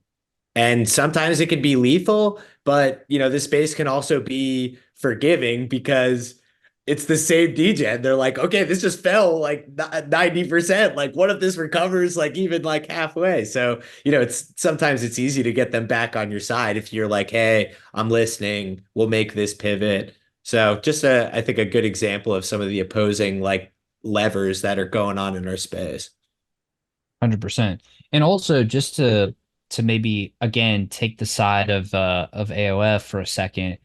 I mean, if I'm them and I've crushed it so far in Web 2 and I have all this momentum and I have a lot of players already on the Web 2 side. I have a functioning app. It's on the App Store. You could play it. It's fun, so on and so forth. I may be thinking of myself as, hey, I'm a multi-billion dollar company. And if you're a multi-billion dollar company, then 1% of your tokens, if you're a $1 billion company, 1% of your token supply is $10 million. So they may have just thought, oh, we're going to absolutely crush this. Our token's going to be a multi-billion dollar market cap token. So we're just sprinkling 10 mil on our early community, but the community may not have thought that same thing. So it may have actually been something where AOF thought like, hey, we're going to be so big and successful that, we want to just sprinkle all of this, and they may have thought they're being generous, and they don't realize that like so many of us are complete degens that the thought of 1% of anything is like, oh, I don't get out of bed unless I'm making 3x gains in the, just whatever ridiculous reality warped perspectives that we have being in crypto land for so long. So I would actually probably say it was probably not. If I had to guess, I would say it's probably not greed on the part of AOF. It was probably just a miscalculation on them trying to treat the community right and just, maybe kind of missing the mark a little bit because they're not as Web3 savvy as some of the other Web3 native teams are, if I had to guess. Okay, so we talked about that one. This next one, in my opinion, is actually super bullish. FTX kind of put out some media about instead of, because they had gone through this period where they were trying to like raise money in order to restart and kind of fire things back up. But I'm pretty sure they announced that they were actually going to wind it down and that they actually do think that they will be able to repay their crypto customers in full. To me, if that is the case and they actually succeed in paying back their people in full, two things will happen. One, the people that got screwed and just waited are absolutely going to be rewarded for their patience, and we're going to get a lot more credibility back, I believe. Two, there were a ton of people who sold out their claims against FTX to third-party companies who buy debt like that, essentially buying debt and buy claims. So, let's say you had $100,000 that was supposedly covered within your FTX account, and then you get full rugged, and then you see that somebody else will come and pay you $1,000, $2,000, and you're like, well, I don't think I'm ever going to get this back. I might as well get something. And so they come in and they just bought a dollar for 2 cents. So those companies are absolutely going to clean up. The attorneys who did this whole proceeding, they're going to clean up. And the people who waited and stay patient are going to clean up. And I actually think all of crypto is going to get a big thumbs up from this, or a big boost in our reputation if it comes out that we made people whole. That's my take on it. Would love to hear you guys's. John Ray the Third, man. He is the Enron, right? That's what he does. He comes into failed companies and tries to like sort it out. I'm a fan. I love the history of Enron. I think it's cool. And, I was kind of excited when he got appointed. I think he was making $1,300 or $1,400 an hour for his work. Just him personally. I forgot what the other people in his firm make. Probably worth it right now. When you're looking at it, it's like, should have paid him a little more. I agree with you. I think it's super bullish. I think it's really awesome. And I actually did review some contracts for a couple of clients who were selling their debt to third parties. And there was a lot of that. And I think those companies are going to make a ton of money because they sold it for not a lot. And, you get money, but it's, and you just go on your merry way. And, at that point, you had no idea. Like at that point, it was probably a great deal to get as much as you can, pennies on the dollar for, what you had. But, now looking back on it, it's like, oh, wow, way to go, John Ray. I'm proud of you for bringing it back, finding, wherever the money was stashed and coming back with it. So, bravo to how this kind of worked out. And, we'll see what happens to Sam Bankman-Fried if he ever comes out of prison and, go from there. But way to go, crypto. Question. Are they getting repaid back in full? Or I read something that it was something like they were getting repaid back, but with the prices of that these assets were back in the day. So like if you had 2 Bitcoins back in the day, you're not getting paid, I don't know, whatever Bitcoin is right now, like $80,000-$90,000. You're going to be getting paid like $30,000 or something, where when Bitcoin was at like 16 or 17K. Am I That I like don't know. Yeah, it's at Okay. I think it's at $16,871 is the pegged Right. price for Bitcoin. Yeah. Okay. Oh, so that's how they have enough money. Yeah. It's as of November. It's like almost the lowest point, not where it is now. They Right, bottom okay. ticked it. They bottom ticked it hard. Yeah, absolutely. I still think it's bullish. I mean, I'm going to It's be better honest than with you. nothing. Yeah, absolutely. I'm, And wait, because where are they that getting last this money week from? I think there was money kind of spread throughout. I remember reading that there was like a spreadsheet and like incomplete QuickBooks with like 1 or 2 accounts. I was like, wow. I mean, it was Okay. like incredibly bad. Beyond. I mean, it was just like, like pulling the loose leaf with the gum on it. Oh yeah, here's my $1 billion. There's the other billion. We're good. Like, let's fold that back up. We're fine.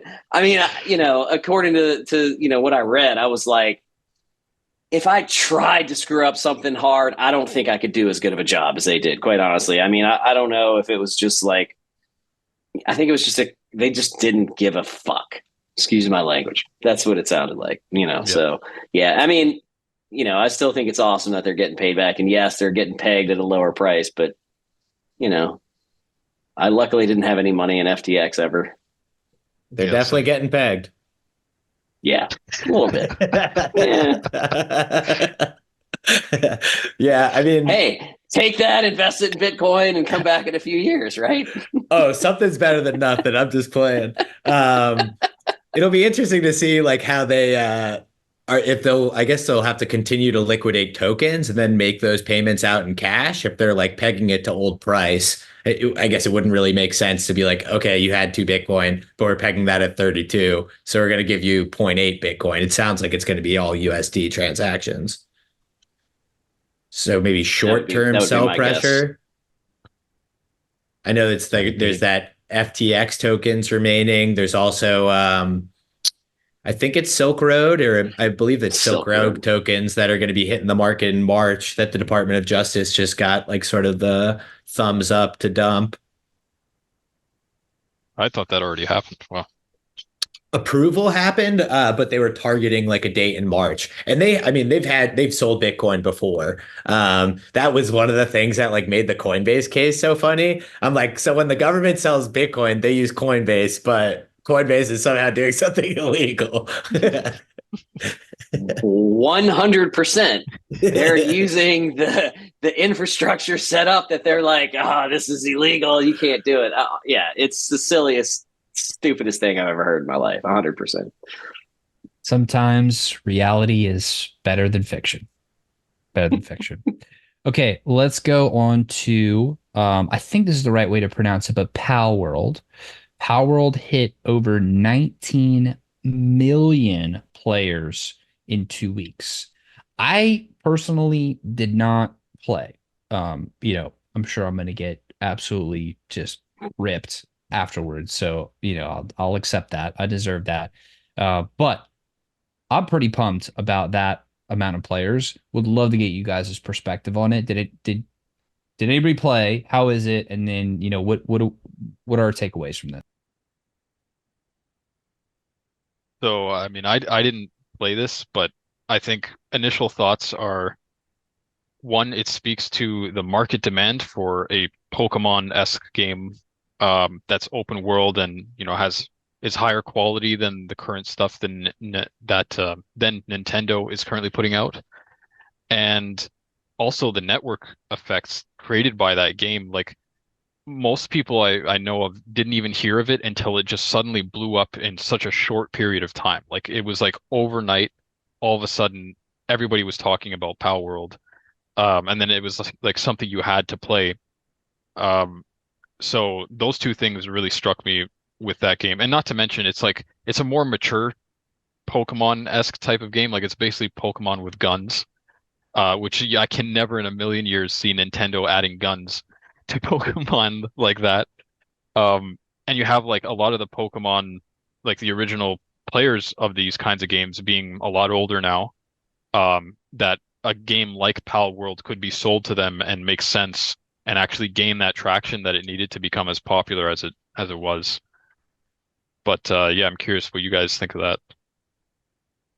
Yeah, I think it's a super cool example of like just how, as you were saying, things can just explode like that. Like I think that's definitely like a new phenomenon. It just used to happen slower. You'd have to read about it on like a chat room or like leave school or like, even farther back, it just gets slower and slower and slower.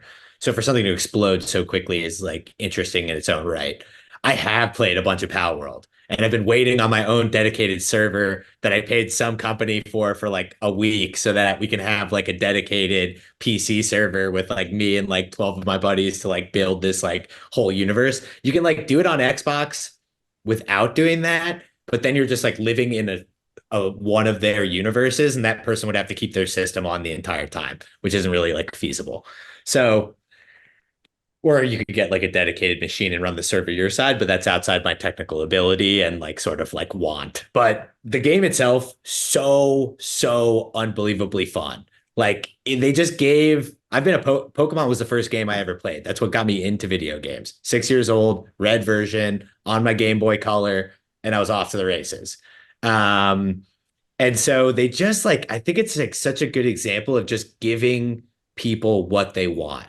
Like people wanted a Pokemon game that was open world. As you said, like the most recent Pokemon games have, now I guess I'm paraphrasing, but they've been pretty bad, at least like from what my little brother has been saying. He's played them all. He said some of them were like laughably bad. I mean, some of the memes went Power World viral of just how jacked up these Pokemon were in the game when they released. Like that's not acceptable from Nintendo. Did they ever have to patch Super Mario Brothers? Maybe I'm not being quite fair, but when you're that big of a company, like save that shit for yourself. Like stop like cranking out this crap, or four dudes in Japan are just gonna like knock it out of the park. So I think a good example of giving people what they want, like just how badly people want like a space that they can call their own to build with their friends. Because that's like what we were doing for sometimes we weren't even in the same game. That would have been our preference, but we were just all on Discord together, just talking about how we're leveling up our characters, having our little Pokemon slave labor camps, baking us certain things and leveling up. I mean, the game's when you go to describe the game, it sounds fucked up anyways to Sunday, but that's what makes it so fun. So I think it's just very bullish in general for, when you get the whole Web3 portion attached to it, when you can trade inside of that, when you can like bring assets from like outside into it, just the base of like what you found with Minecraft, what you found with Fortnite. Like people just want a digital space that looks cool, that they can do whatever they want and hang out with their friends. And I think this is like one of the best examples, at least this year, of a game that delivered that. Yeah, and I just like from one perspective too is like this is not done by like some big AAA studio. This is a studio that had apparently about 7 million in funding to make this game. And I mean, I'm sure they're just as surprised at its success as everybody else, if not more so. And the fact that it did so well just speaks to like how open the doors are for like indie studios and smaller studios with not as much funding to really make an impact in the space. If you just hit, I mean, they kind of hit the lottery a little bit. They had right place, right time with the right game. But it's not some like out of reach kind of like, you can tell it's like an indie game. And that's part of what makes it so like fun and like, you can just play it casually, nonchalantly. And it's also what makes it so funny is because just the way that the game looks, like the pals are so like strikingly different from the rest of the environments, and then what you can do with them as well is just so like out of what you would expect out of a kind of game like that, like giving them guns or farming guns from them and stuff like that. It's just insane. So yeah, no, it's really something to, as a game developer, that I'd like to study on exactly what made it successful and what the do's and don'ts from that kind of project. Yeah, I haven't played. I would definitely. It looks really exciting. I heard, I was reading up on it, and it said that it was like the third largest Xbox. Like the pass that they do that you pay every month was the third largest release, and I was like, man, that is humongous. That is unbelievable. And it's sort of like the Steve Jobs. That's just kind of what I thought. It was like, he didn't go out and say, hey, what do you want? And they were like, this. He said, here's what you want, and created it. And I think that's sort of the way it is. It's not like you're saying, it's not like, oh, that would be a great game. But when you look at it, it's like, that looks really fun and we got to play it. Like, give them what they want that they don't even know that they want yet. And that, to me, that's really, and I think this is also really bullish and very cool that, something like this can happen. And I think the indie aspect was a big part of it. But yeah, Pokemon with guns. And I also read somewhere that Pokemon is investigating whether there are any infringements. So we'll see what happens with that and whether or not any lawsuits are filed, but we'll have to follow that. That's exciting. Yep. Moving on to our next topic here. We just have a few more, guys. I know we're marathoning these topics here, so I appreciate the stamina and the continued excitement. Sony has backed a new project, Carry First, to tap into the claimed to be multi-billion-dollar African gaming market. I don't really think we've seen a tremendous number of games really do this well, or at least I don't think we've seen a tremendous number of games who have knocked it out of the park and have then gone on to become a case study for this to where everybody knows about it. But it seems like obviously there's a ton of people there. One would have to surmise that,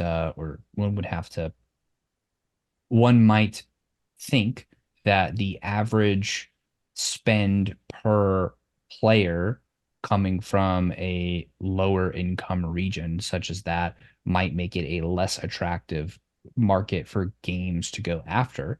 But maybe there's something there. What are our thoughts? What do we think is going to happen? What are our thoughts? And yeah, what's the general sentiment here on the panel? I think this is interesting and we talk a lot about AI, and one of the things I think about AI, and I know this has nothing to do with that, but to me, it's like the same type of thing. For instance, law. Let's say, AI would allow me to, serve, say, 10 clients in the normal time I could serve one. So to me, so to me, that means now that my prices are 1/10. So now it's not that I'm making less money, it's I'm helping more people. So to me, this is sort of the mentality of let's get as many people in as we can, because like, man, gaming is awesome and it's fun. So there's definitely an underserved community there. Go after it. And I think, the more we're able to do that, the more I think it helps sort of the entire ecosystem and the entire economy of everybody, and moves it up. So to me, I wouldn't look at it as like, they're less. I would say, look, they're an underserved community. Like, how can we get to them? And, to me personally, in law, I'm leveraging AI and all the different technologies that we have now to help more people, because I can do things faster than I could have before. And I think, that same sort of mentality we need to bring, and dude, they deserve it. Games just like all of us do. Why not?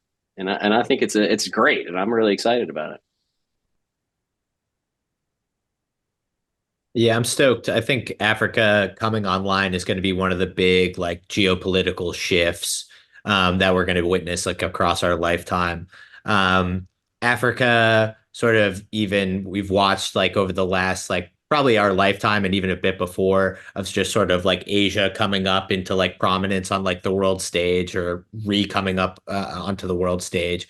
And I think like Starlink is going to have such a big effect on being able to, particularly Africa, where, there's a lot of sparse like areas that have like little patches of population here, little patches of population there, bringing all of that area online, and we're already sort of gaming capable. I mean, if you look at, chess as the first like sort of like bottom rung of like being able to play multiplayer games with your friends because you got, not very reliant on quick internet. Starlink is already far delivering more than that. So it's going to be really interesting to see how, just from a cultural standpoint, from an economical standpoint, games develop to cater to this new audience. And just, when were we going to see the first like African server come online for Call of Duty? I think I don't remember there being one last time I played, but maybe I'm wrong on that. So I think it'll be super interesting economically, as long as you tie things to ad revenue, and it's going to be mostly mobile games because that's what's really available for the most part. And that has been a much closer, like, throw ads on the side, throw an ad in between, Candy Crush kind of model. I think that's probably where you're going to see the beginning. And then as like phones advance, then you might start to get these like PUBG Mobile, Call of Duty Mobile, these card games. So it's going to be interesting. But yeah, the more gamers coming online, the better. Yeah, absolutely. Huge untapped market, and to just make like it would then be our jobs to make more accessible games um for this kind of market, and to tap into the different like cultural aspects and seeing like, okay, what do these people what trends with this new region um that is previously like unknown, like to us at least in the gaming sphere. I would love to see gaming become the user acquisition vehicle for onboarding the entirety of the African continent into crypto, which would then incentivize people to, instead of trying to work their way up in life through a traditional banking system, work their way up in life through crypto, because that would be very, very, very, very, very bullish for crypto, in my opinion. And who Yeah. knows, I'm sure there's like a tremendous amount of talent in that continent, obviously, So if there's untapped talent, that brings a lot of people who can come in and work on the startups, work on the different projects, be a part of different communities, be, part of these gamers.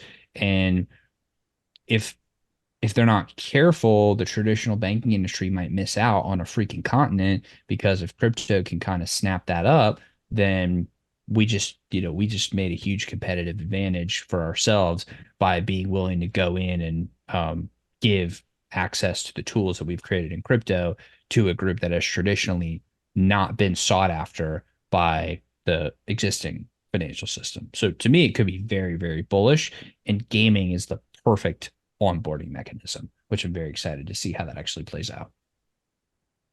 Yeah, I mean, there's a reason why like, Axie and all these other big like Web3 games took off in places like Southeast Asia and South America.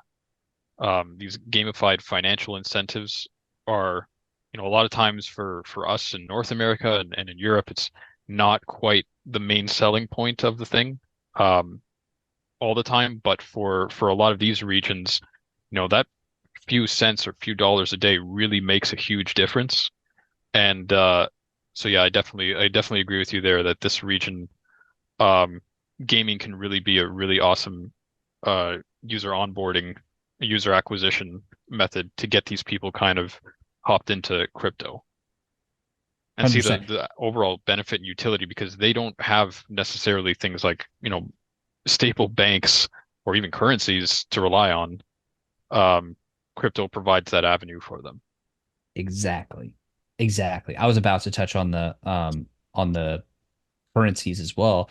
I mean, when you have crazy inflation rates where you go to get a loaf of bread and it's like doubled in price in the same day, I mean, it's very hard to build wealth in a situation like that. But if you can access the dollar through crypto, or access different, ETH or Bitcoin or whatever through crypto, then you don't have to be subjected to the wealth building capabilities of your native currency. And gaming can be that onboarding effect. So, anyways, I'm very excited about that. Um, I think that'll probably be one of the dark horses of the next decade. Is probably that entire continent. So, woohoo for crypto for going in there and giving those people a shot, and woohoo for gaming for being the front end of that sword. Okay, moving on to the next one. Polygon, which we're all obviously familiar with, lays off 60 employees, about 19% of the entire team, according to the source. May not be exact. Um, in my opinion, we saw a great rise with Polygon in the gaming sector during the bear market, right? They were one of the few projects that just absolutely skyrocketed during the bear. They had Ryan, I think it's Ryan Wyatt, maybe Ryan Watt. I apologize for messing that name up. But former YouTube head of gaming came over to Polygon, got a tremendous number of new games to come on to Polygon, established Polygon as like the king of gaming. He left, he went to Optimism. But now Polygon partnered with Immutable, have about 70% of the gaming market. They've obviously recently partnered up with Beam as well as Superverse. So we kind of have like the four horsemen of gaming that have all kind of come together here, with Polygon being currently the biggest of those projects. So if they're laying people off, I don't know what's going on with that. Should we be concerned? What are we thinking about this? Does this have any implication for the gaming market? I think it's just getting rid of a little bit of dead weight from the overall bear market, and a lot of companies overhired during 2021 and 2020, beginning of 2022, and they're just kind of stripping down now. And I mean, you're seeing this across the board, even outside of crypto. I think that's probably what this is. Yeah, I remember. Didn't Polygon have like a meme to hire back in 21 or 22, or it was like the McDonald's hat, like take it off, it was like put the Polygon hat on. I remember they hired 50 people at one time, like in 22. So, I think this is just a company growing up. I mean, this is kind of like you're saying, probably obviously made some bad choices or hired too many people, or maybe not the right people. This is to me just sort of an evolution of a company doing what it should do. I mean, it's unfortunate that people had to lose their jobs, but it's either that or the company is going to start losing lots of money. So it has to be done, and I think it's just the market maturing. And this is sort of large companies go through this, and they're right sizing the workforce and figuring it out. And it's probably, better for Polygon would be my guess. If you have the ability to come through and cut, such a large percentage of your employees, you obviously know what you need and the people there that can handle it, and you'll probably start making strategic hires, coming up soon. So I think it's just a maturation of the company, normal evolution is what I'm thinking. Yeah, my opinion on it tends to fall like within what you guys have said. It could be just downsizing from being too much scale up during the previous market. It could be the fact that our space just transforms so rapidly that you have to like kind of shed dead weight as you go because the direction you thought the market was going to go in went a completely different way. And now you've got this whole team that you've got to end up laying off because they no longer fit the vision. Or it could be the first piece of news in a long series of terrible news. You never really know when you get that first data point. I'm not, particularly worried about like Polygon. They seem to have, with all the strong partnerships, there's a lot there. But you always do have to throw in the worst case scenario as well. In this space, anything can happen, but I'm certainly not bearish on Polygon, and it's certainly looping up with IMX and Beam, who's sort of the new belle of the ball for this run, or it certainly seems to be, as I'm incredibly biased as a holder. But that sort of team up doesn't make me too worried about Polygon's future. So this could just be a blip.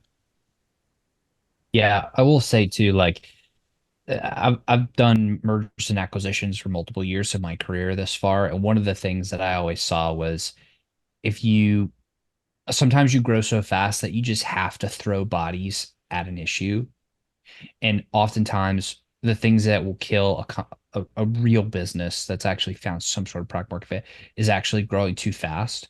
And so what'll happen is like a business will get into that growth phase. Like I said, they have to just throw bodies at the problem just to get it solved for now. And at this point, they probably hit a little bit of a plateau, so they can say, okay, maybe we want to trim the fat a little bit, get rid of our C players, and make more room for our A players, and then let those A players rehire other A players. Because what happens is if you have like your A players over here, and then you have like you get some B players because you're just trying to get good enough for right now. The what makes an A player an A player, one of the things that makes an A player an A player is that they want to hire other A players because they're exceptional and they want to work around exceptional people.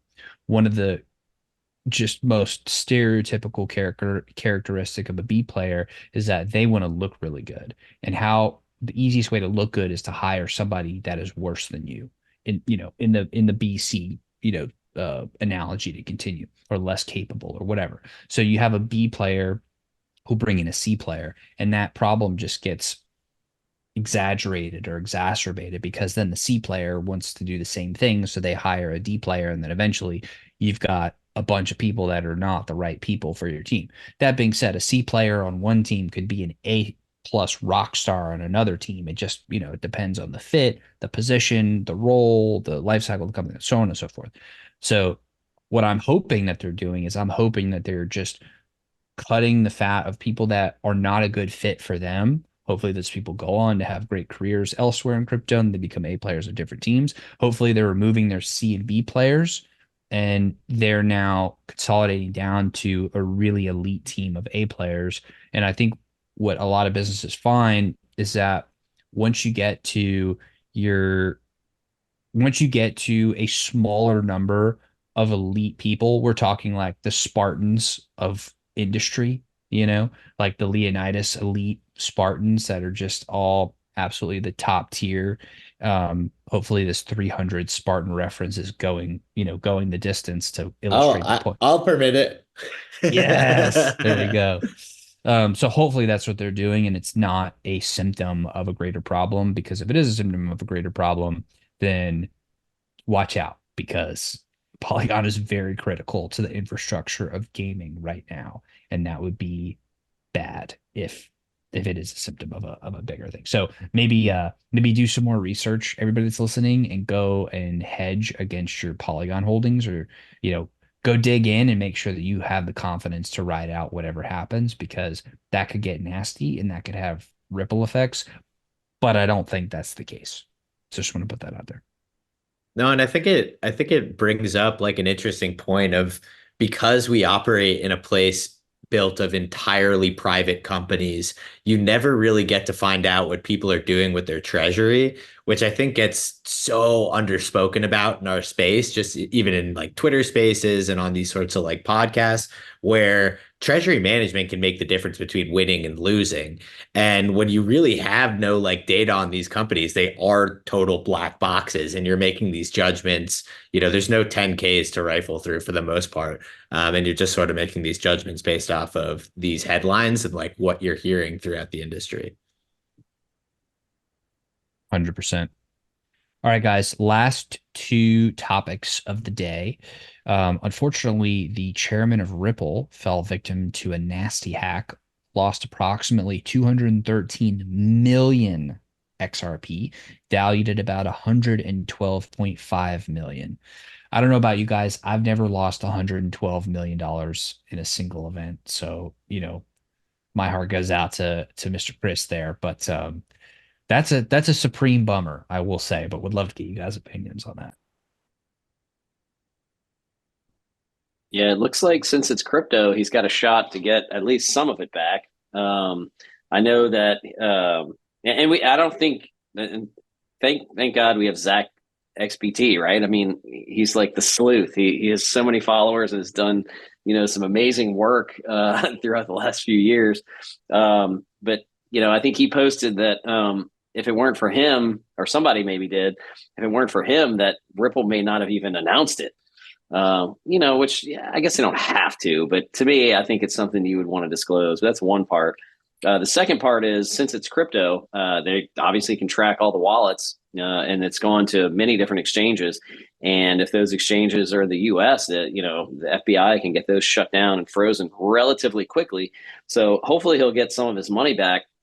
And I think sort of the bigger sort of issue is, how did it happen? Was this another one where, the phone number was, spoofed and then, somehow that method, was it a phishing scam? I don't think those answers have been looked at yet. So that's always interesting sort of to, go back and figure out how it happened, how we can stop it. And, man, hopefully it wasn't just him, whoops, having his private keys out somewhere or something. I mean, he's relatively sophisticated, I would imagine, for him to get hacked, something, has relatively sort of, exciting has happened. But again, who knows? And, hopefully he gets some of his money back and, hopefully we get to sort of do a little breakdown of what happened and how to stop it. But yeah, that's a bad day for Ripple and for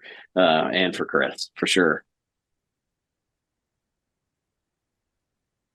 Yeah, spread out your chips is my big takeaway. Like now, I'm not operating with details. All I have is really the headline there. But assuming that this was like a single wallet situation and not like a full computer compromise with like a bunch of different wallets, even so, in that number, and I'm not exactly sure what this guy's net worth is to really figure out like as a percentage how big of a hit this is. But either way, you got to imagine it's a pretty decent chunk. And so, when you're protecting 100 million, buy a few Macs, like spread them out, have a totally cold storage, which you don't use anything for. Like, there are ways to protect your shit. I mean, have some of it on an exchange. When you're talking about 100 million, break it up into like $5 million chunks and putting it in 20 different places. I mean, you can get as protected as you want, but you certainly, if you leave everything in one basket, it's a tempting target, especially if you're a figure out in the space who's going to be specifically targeted. I would just be curious to know the details of it so I can at least learn from that, not do what he did. Definitely. Well, we'll try to do a post-mortem once we dig in a little bit more. Okay, guys, last topic of the day, of the week. A group called the Harvest Fund submitted a formal application for a spot Bitcoin ETF in Hong Kong. To me, this could be the start of something really, really, really, really cool. If we get, the TradFi folks over on the Eastern Shores to start piling in to our lovely asset class, I trust everybody knows what that could happen, or what that could lead to. Could also spark a whole nother round of speculation around the approval of Bitcoin ETF over there. So could be a lot here. Could be a nothing burger, but wanted to throw this on the table for you guys and get the panel's opinion. Yeah, love it. Oh, Jared, I think you're on mute, brother. Rats. How many times has China banned Bitcoin? That's what I always come back to. I think it would be awesome, man. Everybody deserves to be in crypto. I think it's not something where the nations can stop it, and I think that's always scary to them. And I'm really pumped that that somebody went out and did it, and let's if it gets approved, that would be awesome. But man, I always just go back to remember we're banning it again, and now the miners are getting kicked out of China for the 80th time. I know this is a little different than mainland China, but at the same time, I think it's a sign of the times. Like, man, we're not going to stop it. It's coming to every corner of the world as it should, and it's not. It's to me, it's an inalienable right that you have, regardless of what the rules of your country are, and that's the way I look at it. So you should be able to have your own assets, do what you want with them, and this gives everybody access to that, and nobody can stop it, in my opinion. But that's my thoughts on it. Yeah, I mean, I wouldn't be surprised if after watching how the ETFs went down in the US and seeing all these companies start to acquire like a not so insignificant market share, that the rest of the world is going to be looking at this asset class and being like, okay, we got to get our hands on this fast, because the US has already moved on this. We're going to be left behind if we don't. At least that's my hope anyway. And that's also what I'm speculating is probably happening now in all these anti-Bitcoin sort of places. Yeah, I mean, Hong Kong has always been like a bit of a testing ground for China. It's the inshore, offshore, so to speak, becoming more and more Chinese by the minute. At least that's what it looks like on the news. It's good for Bitcoin. Like, between the US and China, we create most of the global liquidity impulse. And during the bull market, it seems like it's got a whole lot to do with how many dollars, whether those be, the renminbi or USD or francs, like what, the more of those chasing the same amount of Bitcoin, it's a math problem. And it's nice to actually see where there's so much geopolitical tension between the US and China that this isn't one of the things that's becoming, a shuttlecock being slapped between two great powers. Like, if both sides of this, geopolitical order are pro Bitcoin, that's great, because you can watch in the US right now what it looks like when it's not that case, and it's becoming a political issue, and people are starting to split up on sides and starting to entrench. That's not good. That's not good for the corn. So if China wants to play, they're in an interesting position where it looks like their economy is kind of in this stuttering position that looks like the solution is going to be what the solution's been the last few times this happened, which is just dump a whole lot of money on it. And that creates a big global liquidity impulse. And if there's an easy way for that to flow into Bitcoin, all the better.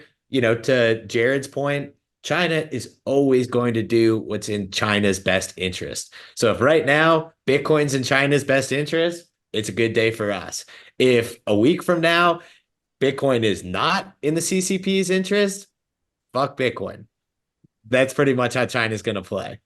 Yeah, I'm just very excited to see, because to see the results of this and whether it actually takes shape, because I think a couple of years ago, actually, it almost looked reversed. Like when China had a very pro Bitcoin stance, one of the times, it was almost like, oh wow, if they go hard into Bitcoin, the U.S. is going to get left behind.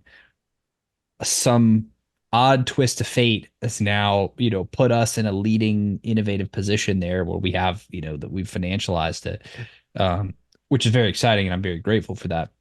Being a US citizen, it's almost like, game theory says they have to do it as well. They've got to pile in order to not get left behind there. So, the incentives would suggest that they would also pile in, which of course, like you were saying, is very bullish for Bitcoin. And what's bullish for Bitcoin is bullish for alts. And what's bullish for alts, frankly, makes me very happy. So thank you to China. Please sign up. Would love to see you guys jump into the ring here. But yeah, guys, that's the end of our list of topics. Luke, I want to thank you so much for coming on again. Just absolutely loved getting a chance to dig into the project and get a chance to chat with you. Nick, Jared, you guys are legends as always. I just kind of want to leave it up to you guys. Any last parting thoughts, parting words of wisdom, any funny jokes you heard, anything else to leave us on for this week, and we'll go ahead and wrap it up. Yeah, just echoing the big thank you to you, Luke. Very excited to play the Fabled. As I said, I'm a fan of this, series. So looking forward to getting on and playing the play test, and appreciate you coming on and sharing all your knowledge with us. Yeah, thank you so much, Luke. Very much appreciated. This was an awesome podcast. I had a blast. And, Nick, Ben, you guys are beyond legends, and I appreciate it. So thanks for having me on. Yeah, thanks a lot, guys. If you need any, because right now we're on Steam, but it's gated by Steam keys. So I'll hook you guys up with some Steam keys so you can download the game and play it. And yeah, guys, it's been a pleasure. You guys have always been, the overall Neo Tokyo community especially has been like really early supporters, and really appreciate all of that from you guys. So yeah, looking forward to the next year ahead, and yeah. Still going to be maintaining my citizenship for as long as possible. Really curious to see what Neo Tokyo has in store for the next year. And yeah, thanks a lot, guys. Rock on. Thanks, everybody. And to everybody watching and listening, we want to thank you, because without you, this podcast would just be the four of us chatting, which would be fun, but not nearly as fun as when you guys all tuned in. So thank you very much. Appreciate y'all. And we'll see you on the next episode. Take care.